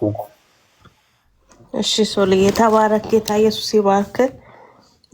ጆዬም ገብቷል። እንግዲህ ላስት ታይም እንደውም ሪፖርትም ለማቅረብ አይደል ያልከኝ ጆዬ? እስኪ እንስማ ሰሜኑን በተመለከተ አንተ ጋር መዚህ እንዴት አደርሽ? ማታም አብረን ነበርን። ተባረክልኝ። መምርገች ሰላም ነው ወይ? ሶልዬ፣ መርጌታ፣ ትእዛዙ፣ የምስራች፣ አልማስ ሁላችሁም ሰላማችሁ ይብዛላችሁ። ደስ የሚል ነው። ጠዋትም ወደ ስራ እየለባበስኩ እየሰማሁ ነበረ። ላልገባ ነገር ብዬ ሄድኩኝ። አሁን ፓርክ ሳረግ ቢሮ ላውራ ብዬ ነው። በጣም ደስ የሚል ነገር ነው። ከነሶልም ጋር ከዚህ በፊት ይሄን ነገር አውርተነዋል እና እውነት ለመናገር ያው በጣም አበረታች ነገር እንዳለ አውቃለሁ። በግልም የማውቀው ነገር ስላለ በነገራችን ላይ እኔ ቦርድ ሆኜ የምሰራበት አንድ የተሐድሶ አገልግሎት ላይ ያው ሰሜን ኢትዮጵያ ነው፣ ከሰሜን ሸዋ ጀምሮ እስከ ትግራይ ድረስ ነው ወንጌል የሚሰራው። ያው ሪፖርት እንሰማለን፣ አክቲቪቲ ሪፖርት፣ ፋይናንሻል ሪፖርት ሁሉ ጊዜ እንሰማለን። ሪፖርት ብቻ ሳይሆን መሬት ላይ ያለውንም ነገር ከሞላ ጎደል እናውቃለን። በዛ ያሉ ያው እነ መምርጌችም ያውቃሉ። በዛ ያሉ በውስጥ የሚሰሩ መተው ስልጠናም ሲወስዱ በብዛት ሆነው ስልጠናም ላይ ያው እንደ ቦርድ እንትን መገኘት በአይንም ማየት አለብን። ቁጭ ብለንም እንመለከታለን። አብረናቸው ምሳ እንቆርሳለን። እግዚአብሔር የተመሰገነ ነው። በጣም አበረታች ነገር አለ። በጣም ብዙ ሰዎች ክርስቶስን እንደተቀበሉ እናውቃለን። እንደውም የ2017 ሪፖርት ላይ ከ400 በላይ ካህናት ክርስቶስን እንደተቀበሉ ሪፖርት አለን። መጥተውም ብዙዎቹ የተወሰነ ስልጠና ወስደው ከሁሉም አሁን ካልኳችሁ ክልሎችም ሆኑ ክፍላት ሀገራት የመጡ ሰዎች ጋር እንዲህ ፐርሰናሊ ተገናኝተን እናወራለን። እግዚአብሔር የተመሰገነ። ያው ዲቴል ማውራት ስለሌለብን ብዬ ነው ዲቴል አናወራም። ከሁሉ በላይ ግን የእኛ ምስክራችን ደስ የሚላችሁ ነገር እኛ አይደለንም። አሁን እኔና ሜርሲ እዚህ ጋር በጭልጋ ወረዳ 6000 ገበሬ ጌታን ተቀበለ ብንል ይኸው ቀደዳ እንትን ይሰራብናል። በኋላ ፕሮግራም እንትን ተደርጎ ቤት ተከፍቶ ይኸው የጴንጤዎችን ውሸት ተመልከቱ፣ በጎንደር በአርማጭሆ በጎርጎራ በምናምን እንዲህ አሉ ይሉናል። ግን ከነሱ ደግሞ ስንሰማ ደስ ይላል። እኔ ትላንትና እየነገርኳቸው ነበር። ሰምታችሁ ከሆነ አለበለዚያ ፈልገን እናገኘዋለን፣ ችግር የለም። ምናልባት ድምፀ ተሐድሶ የሚባለው ልጅ ወንድማችን እሱም ለጥፎታል፣ ሌሎችም የለጠፉ ይኖራሉ። ታላቁ ጅብሪልና ዘማርያም ዘለቀ ያረጉት የነበረውን ዲስከሽን ምናልባት ከወር ተኩል በፊት አካባቢ ግቡና ተመልከቱት፣ ምን እንዳለ ዘማርያም ሲል የነበረውን ታላቁ ጅብሪልን የነበረውን ነገር። ይሄ እኮ ትልቅ ሪፖርት ነው። ከነሱ ስንሰማ ኢትስ ሰክሰስ። ምንድን ያለው ቃል በቃል በአርማጭሆና በደብረ ታቦር ሳይቀር ገበሬው ሁሉ ፕሮቴስታንት ሆኗል። እንዳለ ገበሬው ፕሮቴስታንት ሆኗል። አርማጭሆ የት ጋ ነው ብሎ መጠየቅ ጥሩ ነው። እንግዲህ የሰሜን ሰዎች በመሪጌታም ሊያውቅ ይችላል፣ በምርጌችም ያውቃል። አርማጭሆ ማለት ሰሜን ጎንደር ነው። አንተን ገድዬ አርማጭሆ ገባለሁ የሚባልበት የሚሸፈትበት ከኦርቶዶክስ በስተቀር ሌላ ነገር የሌለበት አካባቢ ነው። ገበሬው ሁሉ ፕሮቴስታንት ሆኗል አሉ። ገበሬ ጋር ከወረደ እኮ የወረዳ ከተማ፣ የገጠር ከተሞች፣ ትንንሽ ከተሞች ሁሉ እኮ ተጥለቅልቋል ማለት ነው። እንደገና ደብረ ታቦርን አካባቢውን አውቀዋለሁ። ደብረ ታቦር ማለት ደቡብ ጎንደር ነው። በዚህ በወሎ በወልዲያ በኩል ነው። ከወልዲያ ወደ ጎንደር እና ሐሙሲት የምትባል ቦታ አለች የምታስወጣ። ከባህር ዳር ወደ ጎንደር ሲኬድ መካከል ላይ በስተቀኝ ተገንጥሎ ደብረ ታቦር የሚያወጣ መንገድ አለ። ደብረ ታቦር ማለት የብዙ ነገስታት የብዙ ታሪክ የተሰራበት ብዙ ታሪካዊ ነገሮች ያሉበት አካባቢ ነው። ፕሪዶሚኔንትሊ ያው የኦርቶዶክስ ስትሮንግ ሆልድ የነበረ ቦታ ነው። በዛም ሳይቀር ገበሬው ፕሮቴስታንት ሆኗል አለን። እግዚአብሔር ይባርካቸው። እኔ ኢንፎርሜሽን እኮ እነሱ ሰዎች በጣም ነው ፕሮቫይድ የሚያደርጉን። ዝም ብለን መጠበቅ ነው ያለብን እኛ ኢንፎርሜሽን ሲሰጡን እና ይሄ የሚያበረታታ ነገር ነው። እውነት ለመናገር የኳሊቲ ነገር ምናምን የምናየው ነገር ነው። ግን ባለው ሁኔታ ገበሬው ጋር ከደረሰ አርማጭሆ ከደረሰ ሐሙሲት፣ ማክሰኝት፣ እንፍራንዝ ምናምን እንዴት ቢጥለቀለቅ ነው። እነዚህ ትንንሽ ከተሞች የወረዳ ከተሞች የሚባል ጥሩ ነው፣ ግን የሚያዘናጋን ነገር አይደለም። በጣም ወንጌልን አሁንም አጥብቀን መስራት አለብን። እኔ በጣም እላለሁ። እኔ ክርስቶስን ከተቀበልኩ ጀምሮ ለኦርቶዶክስ ልቡም ቅናቱም ስላለኝ ነው ከኦርቶዶክሳውያን ጋር የምሰራው። በጣም ቅድም ሜርሲ ስትል ይገርመኝ ነበር። በጣም ሸክሙ አለኝ። በቃ እግዚአብሔር ያሳዝኑኛል። በቃ ልፋታቸው፣ ትጋታቸው ደግሞም እግዚአብሔር አሳልፎ እየሰጠን ነው። ለዚህ ነው አንዳንድ ሰው ለምን ከሙስሊሞች ጋር አትሰሩም ወይ ለምን ሙስሊም ላይ አትሰሩም ይላል። ሸክሙ ያላቸው አሉ የሚሰሩ። አዲስ አበባ ውስጥ አለ ትልቅ ድርጅት፣ እኔ ባለቤት የተሰራበት የነበረው ድርጅቱን አልናገርም እንጂ ከሙስሊም ጋር የሚሰራ ሙስሊምም ላይ በጣም እንሰራለን። በነገራችን ላይ ሙስሊምም እኮ የሙስሊሞች ጉዳይ የሚባል መጽሔት ከፈለጋችሁ አንድ ቀን ሼር አደርጋችኋለሁ። እዛ ላይ አንድ ሪፖርት ወጥቶ ነበረ። የሚስዮናኖች ወጥመድ የሚል ርዕስ አንድ ጊዜ አይቼ ቆይቷል። አንድ 6-7 ዓመት ይሆናል። ምንድን ነው አልኩና እስቲ ይህን ነገር ምንድን ነው ሚስዮናኖች ምን አደረጉ ብዬ እንትን ስል ሚስዮናኖች ወጥመድ ሰርተው በርካታ የሙስሊም ወንድሞችና እህቶቻችንን ወሰዱብን ነው ርዕሱ። እና በተለይ በሃላባ፣ በማረቆ፣ በስልጤ በምናምን አካባቢ በተወሰኑ ዓመት እስከ 1 ሚሊዮን ሙስሊሞች ወደ ፕሮቴስታንት ሄደዋል፣ ወደ ሚስዮናኖች ሄደዋል ይላል። እኔ ራሴ ቁጥሩ በጣም ነው የገረመኝ። ሙስሊም በዚህ ቁጥር ይቀየራል ብዬ አላስብም ነበር። ግን የሙስሊሞች ጉዳይ የሚባለው ትልቁ የታወቀው የሙስሊሞች መጽሔት ራሱን የነገረን እንዳውም 254 ሙስሊሞችን ኮንቨርት ያደረጉትን ኢንተርቪው አድርጎ ኩዌሽነር ሰጥቶ አሰስ አድርጎ ውጤቱን እንዴት ተቀየራችሁ ሚስዮናኖች እንዴት ወሰዳችሁ የሚል ጥያቄ አቅርቦላቸው ከ254ቱ ወደ 40% ሚስዮናኖቹ ሰብከውን ነው ቃል በቃል ዋን ቱ ዋን ሰብከውን ነው ይላሉ። ወደ 30 ምናምን ፐርሰንቱ ኢየሱስ ክርስቶስን በህልማችን አይተን ነው ይላሉ። ወደ 20 ምናምን ፐርሰንቱ እነዚህ ሚስዮናኖቹ ትራክት የሚሉትን ወረቀት ሰጥተውን ነው የተቀየር ነው የሚል ሪፖርት አቅርበው በጣም ነው የገረመኝ። ሙስሊሞችም ላይ እንሰራለን እማንሰራ አይደለንም ለማለት ነው። ይህንንም ከሙስሊሞች ነው የሰማነው፣ ከራሳችን አልፈጠርንም። ኦርቶዶክስ ላይ እንግዲህ በዚህ ልክ እየሰራን ነው፣ ግን አገልግሎቱ መደገፍ አለበት። ሌባ፣ ሐሰተኛ፣ አጭበርባሪ ነብይ ነኝ ባይ ቪኤት እየገዛን ከምናንደላቀቅ በእውነት እንደዚህ አይነት አገልግሎቶች ላይ ገንዘባችንን መክሌታችንን ብንጥል በጣም ፍሬያማ ነን። በእውነት ቅናት ካለን ክርስቶስ እንዲሰበክ ሰው እንዲቀየር ካሰብን ወደዛ ጋር የምንጥለውን ነገር ግለሰብን ከምናበለጽግ ወደ ትልቅ የእግዚአብሔር ስራ ወደሚሰራበት ጋር ሽፍት ብናደርገው በጣም ጥሩ ነው። አንዱ ምን አለ? ኢየሱስ ክርስቶስ 4000 ሰዎችን ብቻውን መገበ። አሁን ግን በዛሬ ጊዜ 4000 ሰዎች አንድ ነብይን ይመግባሉ የሚባል ነገር ሰምቻለሁ። ሴንስ ይሰጣል። እንዲህ መደረግ የለበትም። ሪስፖንሲቢሊቲ ፊሊንግ ሊኖረን ይገባል። ስንሰጥ ገንዘቡ ምን እንደሚሰራም ዊ ሃቭ ቱ ሜክ ሹር ምን እንደሚሰራ በመወስወስ በኢንቨስትመንት መንፈስ መስጠት የለብንም። በመወስወስ ምለው አንደኛ 30-60 100 ታፈራለህ ተብለን በኢንቨስትመንት መንፈስ ቆይ አሁን 1000 ዘራና 30,000 60 እና 100,000 አጭዳለሁ ብለን ካልኩሌት አድርገን አይደለም የሚሰጥ። በልግስና በደስታ ይስጥ ነው የሚለው። በማስፈራራትም አትስጡ፣ በማግባባት አትስጡ። በኢንቨስትመንት መንፈስ በማስፈራራትም አትስጡ። ተምችና ኩብኩባ ይበላብሃል፣ ቤት ባዶ ይሆናል፣ ምናምንም የለም፣ አይበላም። አይበላም። በደስታ ነው መስጠት ያለብህ፣ ፈርተ መስጠት የለብህ። ግን እግዚአብሔር የሰጠንን ገንዘብ የት ጋ እንደምንጥል ግን ሪስፖንሲቢሊቲ ፊሊንግ ሊኖረን ይገባል። ከስሜታዊነት ወጥተን የእግዚአብሔር ስራ የት ጋ ይሰራል፣ በተለይ ሰሜኑን እያሰብን ከሰሜኑ ጋር የሚሰሩትን አብረን ብንቆም ደና ነው። እኔ እንግዲህ እግዚአብሔር በረዳኝ መጠን ባለኝ ነገር ሁሉ በጉልበቴ፣ በጊዜ፣ በሪሶርሴ በሙሉ ለመስራት እየሞከርኩ ነው። እንግዲህ እየሞከርኩ ነው። ያው የማህበሩን ስም ላለመናገር ነው፣ ግን ትልቅ ስራ የሚሰራ እንትን ነው። ምናልባት ነገች ምናምን ያውቃሉ። ሌላው ባለፈው ከነ አላዛር ይባቤ ወንጌላዊ አላዛር ይባቤ ገብቶ እዛ ቤትም ገብቼ አንድ ሁለት ነገር አላዛርንም አሳስቤው ነበር። በሰሜን ኢትዮጵያ በወንጌል ስራ ላይ በጣም ትልቅ እንቅስቃሴ ያደረጉ ዶክመንትድ ሊሆኑ ለሌሎችም ኢንስፓይሬሽን ሊሆኑ የሚችሉ ሰዎች አሉ። ታሪካቸው ሊጻፍ መጽሐፋቸው ሊጻፍ እና የአላዛር ይባቤ አባት ጋሽ ይባቤ በህይወት የሉም። አላዛር ግን የአባቱን ታሪክ መጽሐፍ እንዳለበት፣ ምክንያቱም እግዚአብሔር አንድ ሰውን ይጠቀማል አንድ ከተማን አንድ ክልልን ለመለወጥ ሲፈልግ። ይባቤ የሚባሉ ሰው የአላዛር ይባቤ አባት እንደገና ደግሞ እናትየው ትየዝማም ይባላሉ። ምናልባት ዩቲዩብ ላይ አይቷቸው ከሆነ እነዚህ ሰዎች ጎንደር አዘዞ ትልቅ ዋጋ የከፈሉ ሰዎች ናቸው። እሳት በእነሱ በ1960ዎቹ ወይ 50ዎቹ መጨረሻ ይመስለኛል የወንጌል እሳት በእነሱ ነው የተለኮሰው። እግዚአብሔር ትልቅ ስራ ሰርቶ ዛሬ ምድሪቱ ምናልባት ባህር ዳር 26 ቸርቾች እንዳሉ አውቃለሁ። ጎንደርም ያልተናነሰ ነገር ይኖራል። እኔ ጎንደርን ከ15-16 ዓመት በፊት ብዙ ቸርቾች እንደነበሩ ባለቤቴ እዛ ትሰራ ነበር፣ እኔ ባህር ዳር ነበርኩ። ወደዛ ስመላለስ ብዙ ቸርቾች እንዳሉ አውቃለሁ። አሁንማ አብዝተው። ስለዚህ የነጋሽ ይባቤ ታሪክ የነማማ ዝማም በተለይ እናትየው በህይወት አለው።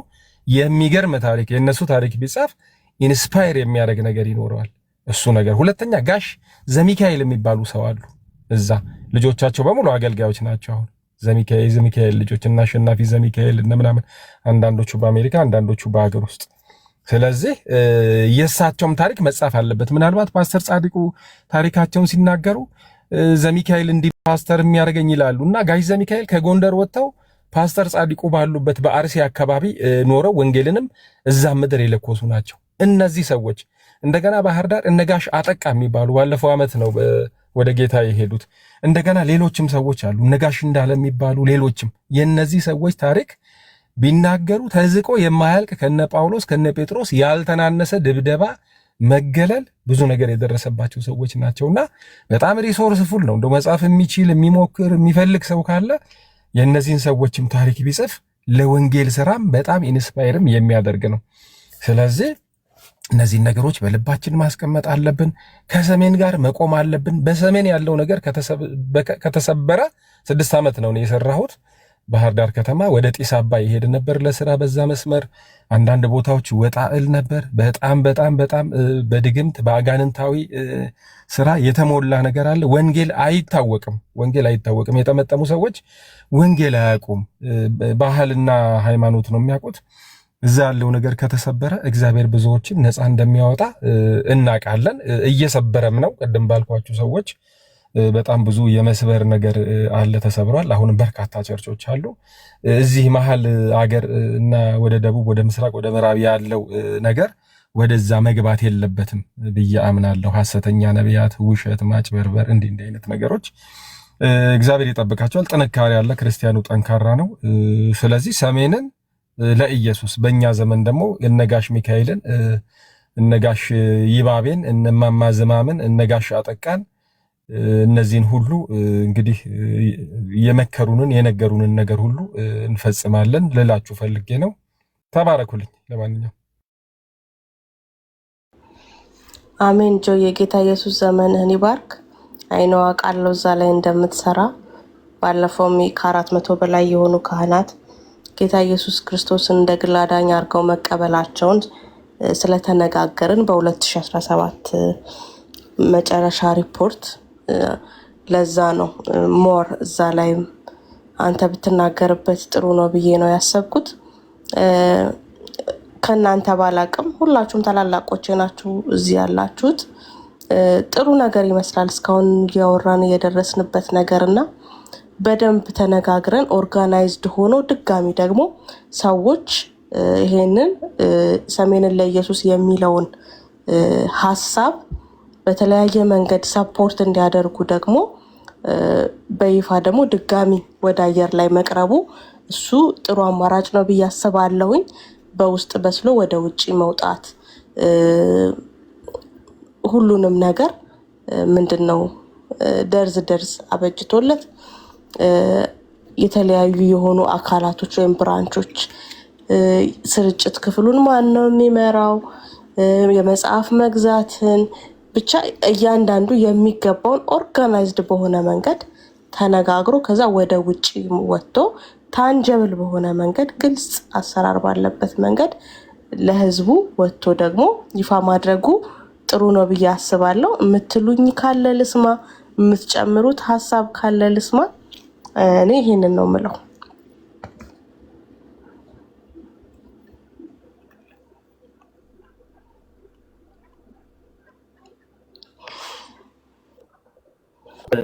መናገር ይችል ይሆን? እኔ ሶል ማነው ዮሐንስ ወንድሜ ስለመጣ ትንሽ ደቂቃ ይፈቀድልኛል?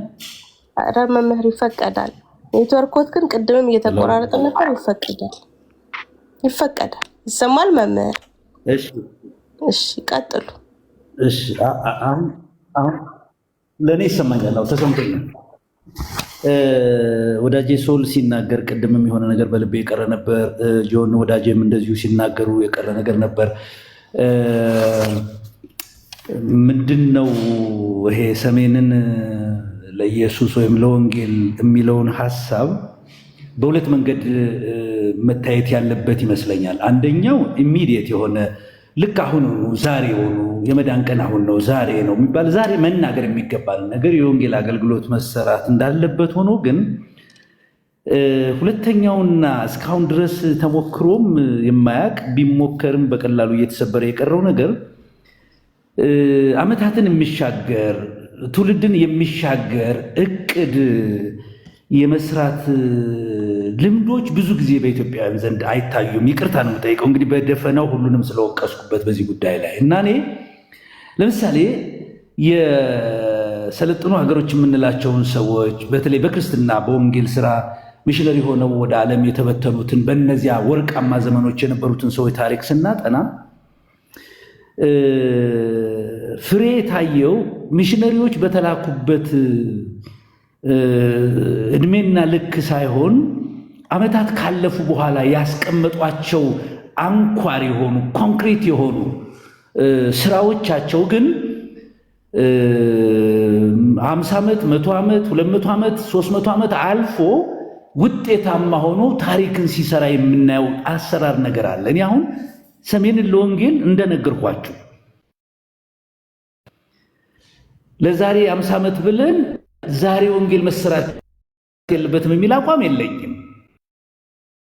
ዕለታዊ የሆነው አሁናዊ የሆነው መደበኛው ስርዓት እየተሰራ እኔ እዚህ ጋር መነጋገር የሚገባ ግን በሚቀጥሉት 25 ዓመታት በሚቀጥሉት 30 ዓመታት በሚቀጥሉት 50 ዓመታት ምን አይነት የወንጌል ሁኔታ ሊከሰት ይችላል የሚል ሰፋ ያለ ነገር ማሰብ የሚችል ቡድን መኖር መቻል አለበት። እኔ አሁንም ተጠንቀቁ፣ መደበኛ ስራዎች እንደተጠበቁ ሆነው አሁን የሚደረጉ ነገሮች ተጠናክረው እየቀጠሉ አሁን እዚህ ላይ የምንጨዋወት ሰዎች ግን መነሳት ያለበት በሚቀጥሉት 25 እና 50 ዓመታት ውስጥ የዓለም የፖለቲካ ሁኔታ፣ የአፍሪካ የፖለቲካ ሁኔታ፣ የኢትዮጵያ የፖለቲካ ሁኔታ የት ሊደርስ ይችላል? ኢኮኖሚው፣ ሶሻል ግንኙነቱ የት ሊደርስ ይችላል? ትውልዱ ምን አይነት ሊሆን ይችላል? ይሄ ወንጌል እንዴት ነው በተሻጋሪነት ሊቀጥል የሚችለው?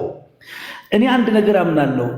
እኔ ጀምሬ እኔ ስሞት የሚቆም ከሆነ እኔ ከእግዚአብሔር ጥሪ ነው ብዬ አይደለም። እኔ ብዙ አገልግሎቶች ተነስተው ይዟቸው የተነሳ ሰዎች ሲሞት ወይም አቋም ሲቀይር ይፈርሳሉ። ይሄ ከእግዚአብሔር ነው የሚል አመለካከት የለኝም። በሰውየው ጉልበት አቅም የተሰራ ስራ ነው። የእግዚአብሔር ስራ ዘመን ተሻጋሪ ነው። ሂዱ ወደ ዓለም ብሏቸው ደቀ መዛሙርቱን ዓለም አልደረሱም። እነሱ ስራቸው ነው የሰሩት ያስቀመጡት መሰረታዊ ነገር ግን እስከ ዛሬ ድረስ አለ። እኛንም አልፎ ሊሄድ ነው። አሁን በእኛ እድሜ ላይ እየታየን ያለው ሶኒ አሁንም እንደው ሰው ልንገራችሁ፣ ቅድም ያነሳቸው አንኳር ነገሮች አሉ። የበጎ አድራጎት ስራዎች እንደ ቀደሙ ሚስዮናውያን ለማህበረሰብ የሚጠቅሙ ለሀገር የሚጠቅሙ ተቋማትን ማደራጀት ምናምን የምንላቸው ይሄ 3 ሚሽነሪ በመላክ የሚሰራ ስራ አይደለም። 10 ሚሽነሪ በመላክ የሚሰራ ስራ አይደለም። ይሄ በጣም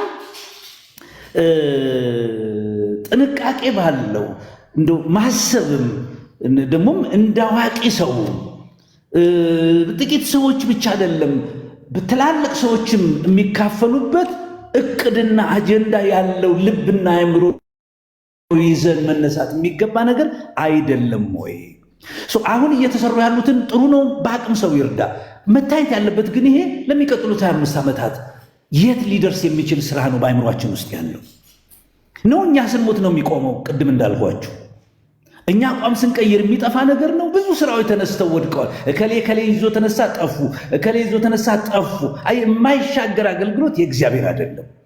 ስለዚህ ተሻጋሪ እንዲሆን ከተፈለገ እስቲ አሁን አእምሯችንን ከዕለት ተዕለት ስራው ትንሽ ወጣ እንበልና የዕለት ስራውን ለሚሰሩ ሰዎች ቁጭ እናድርግና ወጣ እንበልና ለሚቀጥሉት 25 ዓመታት ሊያገለግል የሚችል በሰሜን ኢትዮጵያ ወንጌልን ለማድረስ ልክ እኛ ከሄድን በኋላ ሊሆን ይችላል ፍሬው የሚያፈራ፣ ስንዴዋ ከሞተች በኋላ ሊሆን ይችላል የሚያፈራ፣ እኛም ማንሰማው ሪፖርት ሊሆን ይችላል። ግን የምንሰራው ትክክል ከሆነ እሰየው፣ በጌታ ፊት ሲሄድ ሽልማት የማገኝበት ነው። እዚያው በላች እዚያው ቀረችም ይባላል። እዚህ መርካቶ ላይ የአይጥ መርዝ ሲሸጡ እንደሱ አይደለም ክርስትና። አንዳንዱን በታሪክ ውስጥ አይታችኋል። አንዳንድ ሰዎች መከራ ተቀብለው ምንም አይነት ፍሬ ሳያዩ ነገር ግን እነሱ ካለፉ በኋላ ፍሬው አፍርቶ የሚታይ ነገር አለ። ምንድን ነበር ጥንካሬያቸው? የጀመሩት የተከሉት መሰረት ጤናማና